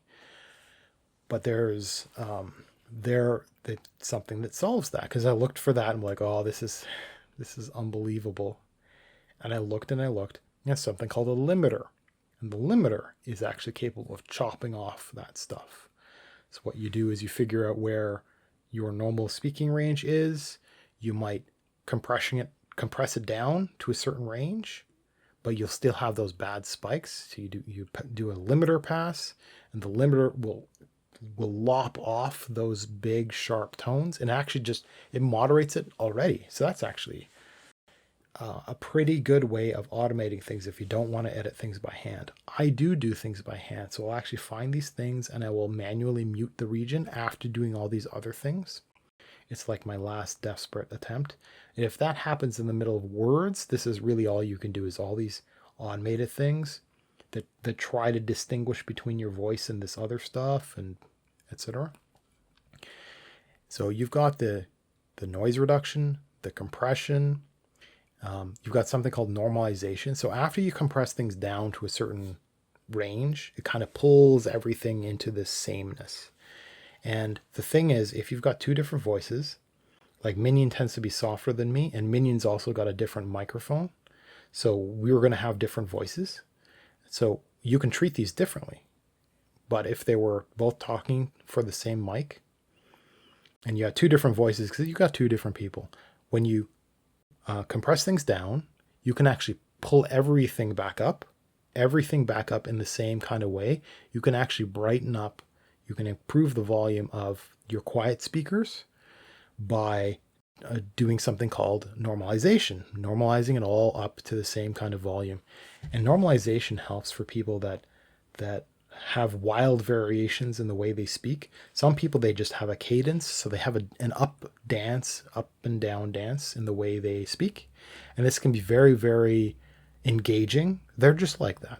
And so there are kind of excitable speakers as well who will start talking louder and louder and stuff like that, where you'll have these massive spikes of volume. And when you've got stuff like that, the act of compressing all that stuff down a little bit and then pulling everything back up, it actually evens out those spikes. That's not appropriate for all situations, for all people, because sometimes you want to have those exciting bursts of noise. You want to have "They're Turning the Frogs Gay" be nice and loud. You want memeable bursts, right? And you don't want to necessarily mute everything down to being the same kind of volume. And then have the enunciation be the thing that's picked up by your listener, not the volume. So There's normalizing it back up again. Then there's something called equalizing, which is weird. Equalizing was a weird one to try to understand. So human vocal range is only a certain amount. So what happens is human vocal range, so we can only sing so loud and so deep. And there's some humans that are just wacky in the different directions. And some people have a certain constrained range. See previous show when I started talking about me loving the contralto voice. And Wait, what? I don't remember that. You're not really present here, are you? So hell, I'll get derailed because I highlighted the line that I was talking about. I'll totally summarize that again for you, for your benefit. But in exchange, you have to actually put the timer card back up so that we're streaming with it. Do your job. What are you good for? Wait, no, we're not on a break. What do I pay you for? Okay. I mean, less angry words is nice. Less angry words. Oh boy, do I have a catalog of stuff. But we haven't quite readied you for the meme worthiness that is my insulting you. I'm still not seeing a timer. Is this difficult? For what break? Well, that's the thing. I need to know until the end of the show. Do you not have a timer for that? At this point, we either keep going for a little bit or we're done. Okay, so kindly write that down on your to-do list, and we will make sure that happens because we need to make sure people know. An ongoing stream timer or a... Yeah. Time until end. We need to... People need to know when we will stop. Stopping early is stopping early. We could stop. That's fine. Okay. But people need to know how late it runs so they can plan around the deadline. All right. Okay, so the humans can be measured as having certain ranges of voice. This is specific for singers, and is very much like musical instruments. And with a musical instrument, there are certain pitch ranges. So, for example, if you have a recorder, you can play so many notes, right? If you've got a piano, you can have short pianos like the toddler-friendly little pianos where you've only got so many keys. But a different piano, you'll have more keys. It's wider, it's got more keys. And you've got something called a grand piano, which has more and more and more keys out all the way out. And this provides more ranges of sound that go higher and or go lower on one end. So human voices are very much like that, where and we can test it through singing, because singing is turning the voice into a musical instrument, and it explores the ranges of what's possible for that person. And there are consequences and limitations for pushing out in certain ways. And some singers have weird gaps, like in the middle. I don't fully understand some of this stuff, but there are upper ranges and lower ranges, but different individuals have a different segment. So you can imagine having that grand piano, but every person has short arms, and they have to shuffle their butt on the seat, on the bench, and they only get those keys. And some people are shuffled over to the left, some people are shuffled over to the right, and they can only reach so many. Wow, that was a really bad artifact that I introduced. Oh, jeez, ow. Sorry about that. Because I was doing the raptor demonstration with my elbows up against my sides, going. Arr. Why would you? So you've got. Because I actually motion and have expressions. I'm not just a voice. The entire person is involved in this talking process. So you've got your little raptor that's sitting on a piano bench, and some are over way on the left, and they only have access to some of these middle, low ranges, and some are further up. Now that tends to segment out into, as a start, male, female.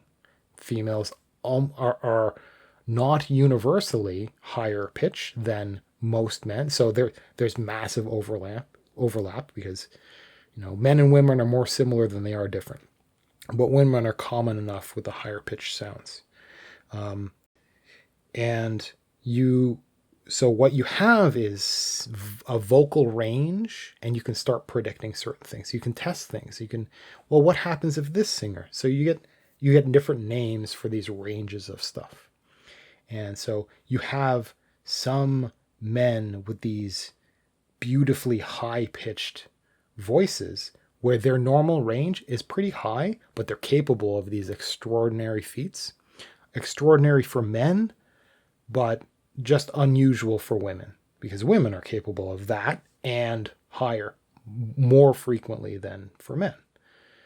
And and the same is true on the low ranges. So you get some like, the classic is the deep operatic male voice, just really really really low. And there are some challenges, like a male opera singer.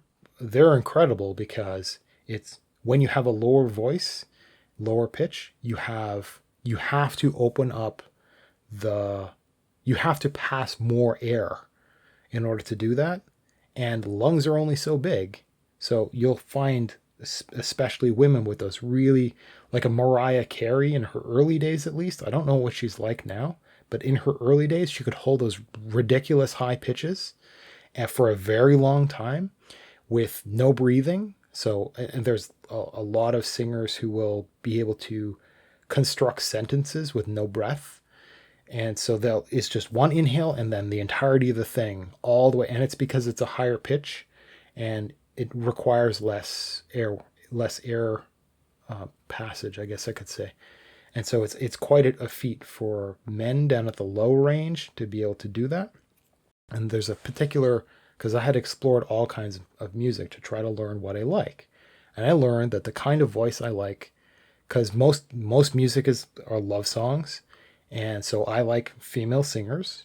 And it turns out that the voice that I really like, after looking back at the last, certainly 20 years, is I like a voice that's called contralto, which is the lowest range that a woman is capable of. And I'm still exploring it, not actively right now, because I'm just way too busy, but because I do international music a lot, I listen to a lot of stuff. I don't quite, even though I recognize that they're all love songs, I don't quite hear lyrics, so it doesn't really matter what language things are in. And so I've been listening to Turkish music, and I talked about this a long time ago. Hopefully that jogs your memory, Minion. So I was talking about Turkish music. Eh, Yeah. And yeah. because as it turns out, all all of the women in Turkish that I heard singing, all of them were contralto, like all of them. I don't fully understand the mapping because I don't have the ear for it, so I don't know if that's the correct word for all of them. But they all sounded kind of like in that range to me. I'd have to look them up, and some professional used a tuning instrument to understand their ranges and blah blah. Blah. I don't know. They just sound like contralto to me, and I think it's part of the language. I still do think it because I hear interviews and stuff like that. They just sound like that. They're down there. They're not. I don't think it's a cultural thing. Maybe it's a cultural thing that part of the language has them speak in a certain way, and that just naturally brings the voice down, which is kept like that ends up being their range for the people that do sing. Maybe it's just like that. Um, and it's possible for some. Oh, well, whatever. So I like that particular range of sound. So when I go out and I look for new stuff, I can actually predict whether or not I'm going to like someone, whether or not it's probably going to pay off for me to push past something I might not like about a song or a singer, to give them a better chance than the next one over. Because I've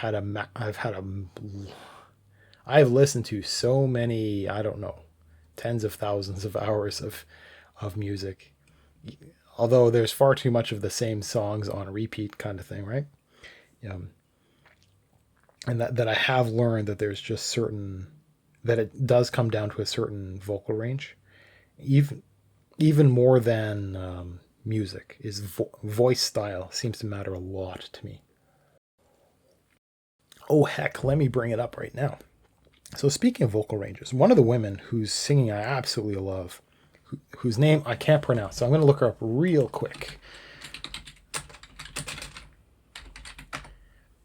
Okay, so here we go. Did I actually spell her? Okay, Anneke van Giersbergen. Okay, so she's a singer that I first learned in 1999 from there's a magazine, and there was a magazine, and it had a sampler CD, and I was fortunate enough to be in the correct scene at that time to be introduced to heavy metal, which is not the same then as now, and it turns out there's a ludicrous variety there. So it's a challenging. It was challenging to go through, and there's a lot. Ooh, man, there's some really dark stuff, at least at the time. Ooh, man. Anyhow, this one was in a band called The Gathering. The Gathering was around before her, and it is now around since she had left it. Anyhow, so she's absolutely astonishing, and so I bought everything. I got to see them in concert and all this kind of stuff, and it's just wonderful, wonderful stuff. And so I love the music, and it turns out her voice is somewhere. I wonder if it actually says here in the Wikipedia article what her vocal range is. No, that would be something that's useful. Why would anybody write that down? That's terrible. Oops, I'm here. Nope. Wait, why is she listed as a band? That doesn't even make sense. What? Okay. Head exploding / confusion imminent. Apparently she had a band named after her. Because I knew... Okay, whatever. That's just weird. The things you know. Yeah, okay. Anyhow. But you'll never see her in person. Well, I have seen her in person. That's the thing. Oh. So... You'll never see her in person again. Damn.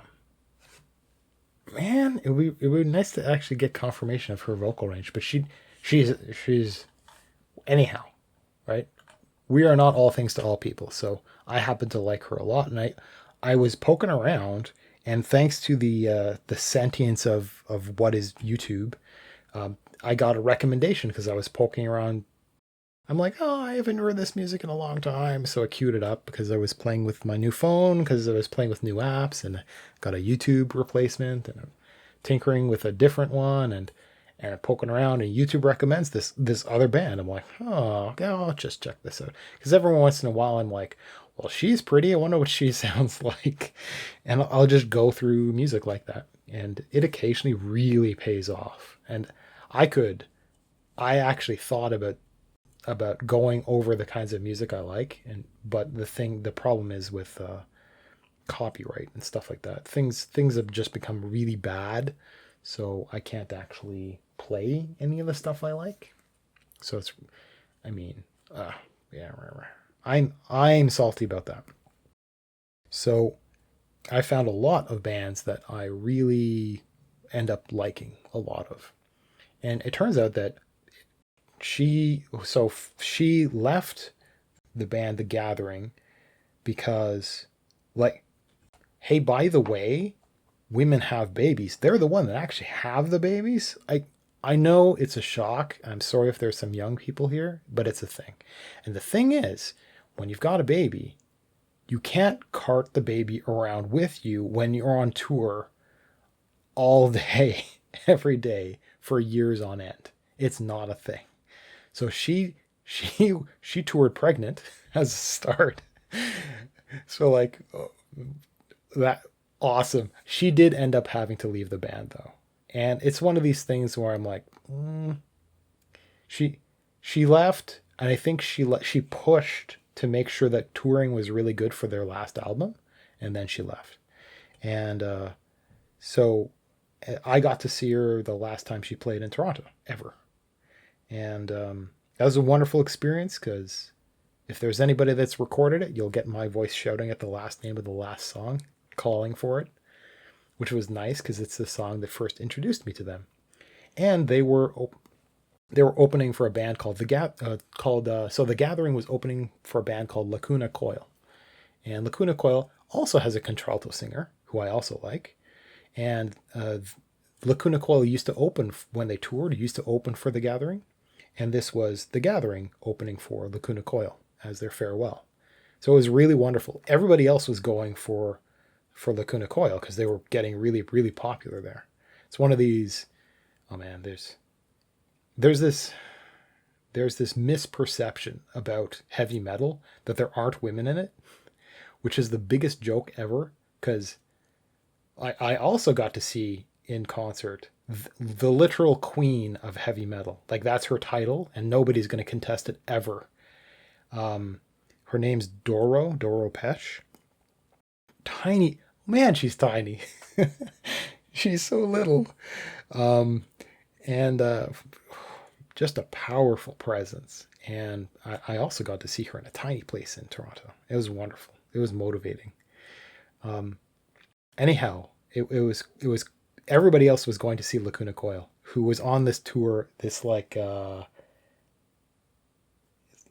it had some sexier name, but it is like a women in metal thing. And so it was a bunch of heavy metal, a bunch of female fronted heavy metal bands. So it's an actual just permanent placement of that singer. Lacuna Coil, for some reason, still keeps this man as this backup singer. He's awful. He sings with an accent, so you know he's not really singing. He's just a dude. And I think they're just really great friends, so he's around. But man, is he a third wheel. I don't like him at all.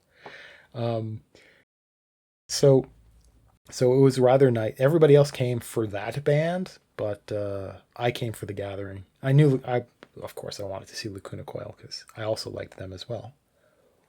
But so learning what you like in terms of so a lot of people say, well, I'm into this kind of music, and they name something, but the thing about a lot of it is I can't say that I like heavy metal because that doesn't mean anything, because heavy metal has its. So how would I explain it? Okay, so heavy metal is heavy and it's metal, right? Okay, so that doesn't mean anything. What it means is it is allowed to go past the range of hardness in terms of loudness than rock. Okay, so so it's like it's harder than hard rock. It's angrier or it's louder. Okay, now that's kind of where the heavy comes from and the metal comes from, and it's still using the same kind of instrumentation, the classical, the drums, the guitars. It tends to go a little bit more extreme. It tends to not have bass in it, bass guitars, but it will push stuff like that. But it's also extraordinarily experimental. That's just the extreme that it can get to. But so a band like The Gathering doesn't have a classification, and it doesn't matter, and they don't care. So they've been classified as heavy metal because they got a bunch of music that's nice and powerful. But with a singer like her, like you, it's not her voice isn't like, there's a certain kind of voice that might lend itself to heavy metal. She's got one that's way outside that range. She's capable of doing it, but she's a powerful and capable. She can do operatic type stuff. There's an entire class of heavy metal that has operatic singing. It's really weird stuff, and I kind of don't like it. So she's capable of beautiful singing, but I don't think they have any songs that are operatic per se. But she's not really capable of the angry stuff, or she just doesn't do it, which I love. Oh man, I'm passionate about this. So the thing about understanding more and more about what you like, and understanding the language of it, and doing your research, and following up and keeping that in mind and exploring and on and on and on, is you get to identify the stuff that you're pretty sure you're just going to fall in love with if you commit the time. And I learned more from, I explored a lot of heavy metal and female fronted heavy metal. And it's more and more of a theme these days. It was never back in the day ever thought of as being what would the term be? Like a fad. So nowadays, people would start up a band and they plunk a woman down as the head singer, maybe the only singer, and then they'd go raw women. See, point at their figurehead. But back in the day, it would just that would just be the thing, and nobody cared. No, nobody would go raw women because it's yeah okay well thanks for pointing that out. That wasn't the point. The point was having a good band with good music. And a lot of the touring started happening in the early 90s with and then just showcasing it as women, which is the strangest thing ever. So it's hard to punch through that facade into authenticity. So there are a lot of bands that are just raw but they're hollow. They're garbage bands. So they're the classic manufactured, massaged, sculpted band that's got a planned persona, but it's not good music. It's just not. And so it's getting a little difficult to navigate through that stuff to find bands. So the thing I like is female fronted and contralto voices. So I have to punch through the fad, the what's the term? The tokenism of having a female singer into actual authentic good music, which is very challenging. It's like if you had a thing for a fairly average vocal range, but a powerful singer, female, let's say, you would have to punch through the tokenism of Pretty Girl. So those classic. Oh man, and there's just that's what all music is, and you'd have to just walk through all of the absolute the absolute trash of contemporary pop music is what that kind of person would have to go through, which I really don't envy. there so for example, if we're like so the classics are like, well, which do I like, Madonna or Cyndi Lauper? Because they come out in pairs. The Disney girls come out in pairs, right? So Madonna is the nice girl, and Cyndi Lauper is the edgy girl, right? And Madonna went off the edge because she sold things as sexuality pretty early on, and Cyndi Lauper has been consistently rough, rough at the edges, and then you can wind up further into the future, like okay, well, the equivalent ended up being things like Britney Spears versus Christina Aguilera, right? They can all start off fairly tame. Britney Spears was the extra cute, innocent one, and then Christina Aguilera got edgy, got she was the bold one that was sticking it to the man, this kind of stuff. So both managed personalities. Maybe it's drawn from real life. And then what's more recent, like there's a whole I haven't been paying attention because I grew up, but there are parallels in the music that we have now. And if I look back through the timeline of all that stuff, well, which would I like, Madonna or Cyndi Lauper? Cyndi Lauper. Which would I like, Britney Spears or Christina Aguilera? Christina Aguilera, because they have a certain voice. You'll always see that there's a lower pitch going all the way up, reaching all the way up when they come out in these pairs, because they're managed. They're managed in teams like this for every generation. And so I can actually pick out the things I like a little bit easier out of pop music. Now it turns out that I happen to like a lot of variation anyway, so I'm not so limited. Now I haven't done it in a few years now, but I had a thing where I was looking into trance music. And trance music is just like heavy metal. There's no such thing. And there's a ludicrous amount of different words to describe different things, and different terms to describe segments of how the music acts. But trance is a thing where there are remixes. And sometimes the remixes are better than the original. And that makes things complicated because you now have the extra complexity of having a DJ and DJ remixes on top of the regular release. And there's a club remix, an official one, and there's a radio remix. And there's a lot of nuances and complexities. So just like heavy metal might have a 15-minute song, you can have trance songs that are 8 minutes long, and that's not appropriate for radio. So there's a cut back version for radio, and it's not quite energetic enough because it's got some light spaces, it's got some build up, it's got some experiment. So it's not appropriate for clubs. So there's a remix for clubs, and then all of these DJs make their own. It is part of the culture for other people to pick up that stuff and work with it and do things with it. And the DJs are extremely popular in their own right. And a DJ can make the band because the DJ will pick something up and make something great out of something that was relatively unknown. And that will be what propagates. So for example, so there's a song called Titanium. And the song, I only know it from the singer. So let me ask the great oracle that is YouTube. I think her name is Sia Furler. And yeah, Sia Furler, who I actually knew. So it was really weird to find her in this song. So, and the thing is, the song is by, I can't pronounce his name necessarily, David Guetta.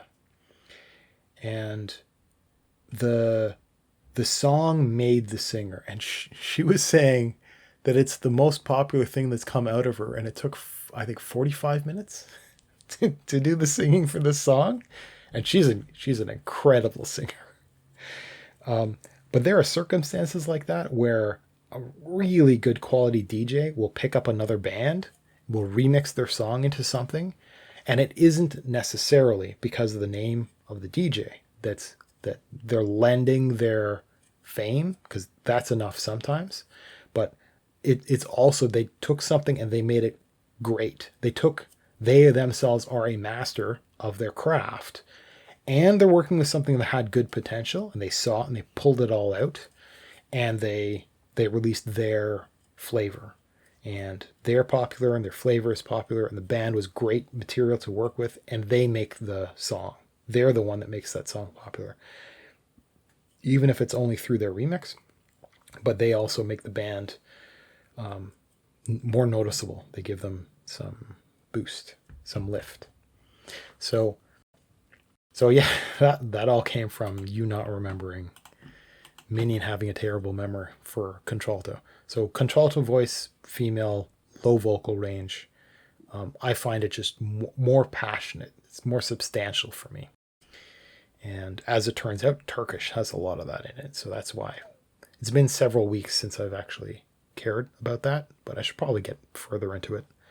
I'm just busy right now. My brain's the size of a peanut. Well, I have a lot of stuff that I'm interested in all simultaneously. And I have to make, in order for, okay, so I talked about the 80-20 thing a lot, right? And the thing is that doesn't necessarily apply to me because I don't quite work like that. So what is 80% time to other people is is not because I'm particularly smart, is like my 60%, something like that. And that's only because I have dumb. Sorry? He called himself silly. Silly? No, I'm thinking of something else. Never mind. Okay. So, and it's because my train of thought is pushed further from the normalcy of the 80% out into the exploratory 20%. So I can actually fill my brain up and I'll end up being really distracted. So it ends up being extraordinarily important for me to optimize what time I actually have a good concentration for. So I make best use for it. But the problem is I will throw in so many things that I'm interested in. Like right now, what am I interested in? Well, I haven't worked on the book for a long time. And even before the last time, I haven't worked on it in a long time. And before that, I hadn't worked on it in a long time, and so it's like it's falling out of my brain. I've got a second computer I haven't booted up in a long time. Couldn't even remember the password to log in. It's that bad. I'm interested in gardening. Still, I had a major research project to understand all the hardware related to it, but I have to understand landscaping. So I'm interested in that. I'm learning about that. Um, I've been learning about the audio engineering stuff and this podcast, which are separate. Um, I've got, I've got my own personal writings, which I've had to set down. You can call them short stories, but they're not. I had to, because I just don't, I'm full. My brain is full. I mean, I could look about the room and be like, well, the phone, right? That was a major project for a long time. That derailed how much of my brain? I don't know. I've been paying attention to some of the internal stuff with Canadian politics, which I'm not going to talk about because I don't think anybody knows what's going on really. We might call a snap election, which will tumble our civilization into darkness. Who knows? And so I've been thinking about, all the stuff that I'm ordering on Amazon to help improve the yard and my bedroom, for example. My bedrooms, I got some modifications I want to do to the way things work, and so on and so on and so on. Right? Now, when I get stressed with the number of things that I'm interested in, I might reach out and to relax into something. And I'll end with this. And the thing is, that might threaten to become interesting and will just make things worse and will displace something else. So most recently, and I'll do this every once in a while, is every once in a while I will just go through, I'll spend a couple of hours, no joke, going through movie previews. And there are some channels that their claim to fame is just compiling a whole lot of different trailers and mashing them all together. That's, I mean, nobody's going to complain because it's the free advertising that the movie makers, etc., all want. But so I get to sit down. I went through a playlist and stuff like that, and I'll see movie after movie, and I'm really specific. Okay, again with the singing, there's an equivalent for movies. I know I like science fiction, right? I know I like ruined world stuff or dystopic stuff, or right, not wartime necessarily, but you make it wartime with aliens. I'm totally on board. I like anything that tinkers with understanding reality or artificial intelligence. Again, that's science fiction. And so I can see like a sci-fi previews clip, and I'm totally on board. And so I actually spent a long time going through some of that stuff, literally yesterday, late last night, and it was really weird because I'm like, okay, yeah, oh, this is great. Oh, hey, I've already seen that one. Oh, and like I saw this movie some time ago. Well, not that long ago, but like a month ago. And I'm seeing in this preview reel, it's like coming in 2021. I'm like, wait, am I in the wrong timeline again? Because I've seen that movie already. Wait, is this a part 2 that's coming out? Wait, no, this is the original. Huh? I guess somebody made a mistake. So I've already seen that movie, and that particular movie was called Coma. Came out in 2020. Yeah, it's on DVD, and it's Russian, and it's I don't know that it's one of those cases where it was curated by English speaking specialists of science fiction. They're like, hey, we found this one. We think it's really good. We think you'll like it, even though it'll have to be subtitled or dubbed, which I hate. I hate dubbing. And I think it's a little more popular. I don't know that it got released outside of Russia. I think it must have. But it's a good movie. So Coma is a good movie, and I had seen it before. I'd already seen it before. So it's weird to go through these lists because occasionally there would be something that I was interested in, and so I'll go through like old movie trailers and stuff like that, and I'll find a mention of something that I totally forgot about because it's not like It's not like the olden days where I'll leaf through a newspaper and find a movie section and see what's playing. Like I I will have heard of something from the buzz that goes around and then I'll forget it. Maybe I'll bookmark it. Maybe it'll be in my bookmarks. I have not looked at my And then you'll bookmarks. forget it. Yeah, so it'll just go away. I've got thousands of bookmarks. You have no idea. None I want. whatsoever.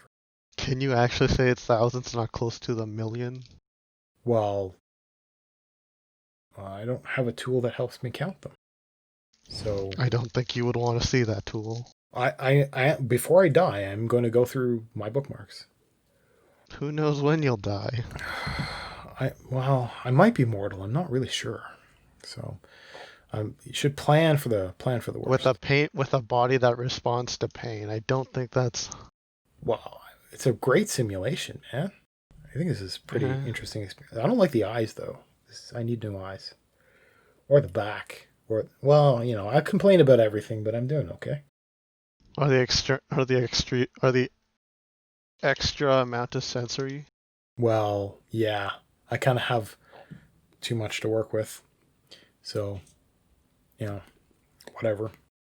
Not You're not a demigod, but you're somewhat over there. Oh no, I'm not better than other people. There Oh, are I didn't say you're better than trade-offs. other people. I'm saying that you have like Well, that's what a demigod is. more to work with.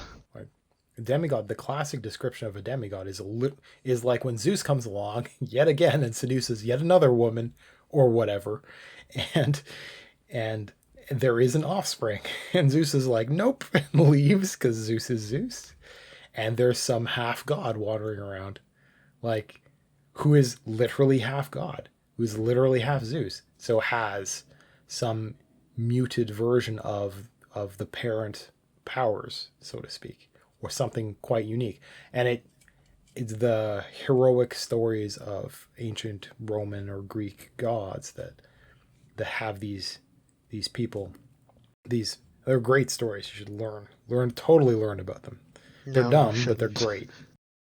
No, you actually shouldn't. Some of them are a bit depressing. Well, yeah, but I'm like, they're pretty cool. They're pretty cool. They're not Uh, like fairy tales, man. Fairy tales are just dumb. But Fairy tales are a lot more depressing than tales involving yeah, gods. and then they all died. What was the lesson? There was no lesson. It was I just a fairy tale. mean, Like, oh, great. Well, yeah, or it really is depressing. Like, I forget, was it the Greek gods? How they killed their own creators? No, they didn't kill. They imprisoned or something their own creators and used them against oh, them. The Titans. I the do. Actually, I should probably get bored and look this up. Yeah, I mean, understanding. So our we can say what ended up settling into the English language cultures, English language primary speaking cultures. Let's call it the things that spawned from Greece. Okay. So from Greece to Rome, from Rome specifically to the Holy Roman Empire, specifically into Christianity, that that swallowed a whole lot of the ideas of, I'm not talking about Christianity, but all the things in Christendom that all the things that hand reached through. So all of the mythologies from the Norse through to the Roman and the Greek, through to everything in between. Because I could tell you about gnomes and you'll understand. I could tell you about fairies and you'll understand. I could tell you druid, and I can use a whole lot of these words, and they're from totally different cultures all over the place. And we know all these things. And we don't know all these things necessarily because of movies, for example. I know things because of role playing games like Dungeons and Dragons, or like a lot of the other things to just steal from all mythology everywhere. Um, and so there's a lot of fascinating stuff in there, all through there with lessons. No, that wasn't the point of the storytelling. It's just because it's mythology, and that's not like we fairy tales are just dumb. They're We think of fairy tales as having lessons. That's not what they are. Maybe contemporary versions are. Mythology is also just dumb. It doesn't necessarily have lessons to be learned, for example. So you'd have to reach pretty far to find the tales of heroism, of fighting, as being things you'd have to learn from. So if you were to talk about the story, the mythology with I can't remember the name of the guy. The quest this one guy went on to find the golden mantle and to find the he had a mirrored shield to go and fight the Medusa. Like you can stretch things and find lessons in everything, but it's stories, it's mythology, it's interesting, it's cool stuff. And and there's a whole lot of that throughout that's available that is we don't even know what to call all this stuff. And we don't consider it valuable for retelling. It's not part of our current stuff. But it's there and we're not actively oppressing it or anything like that. Well, we're not.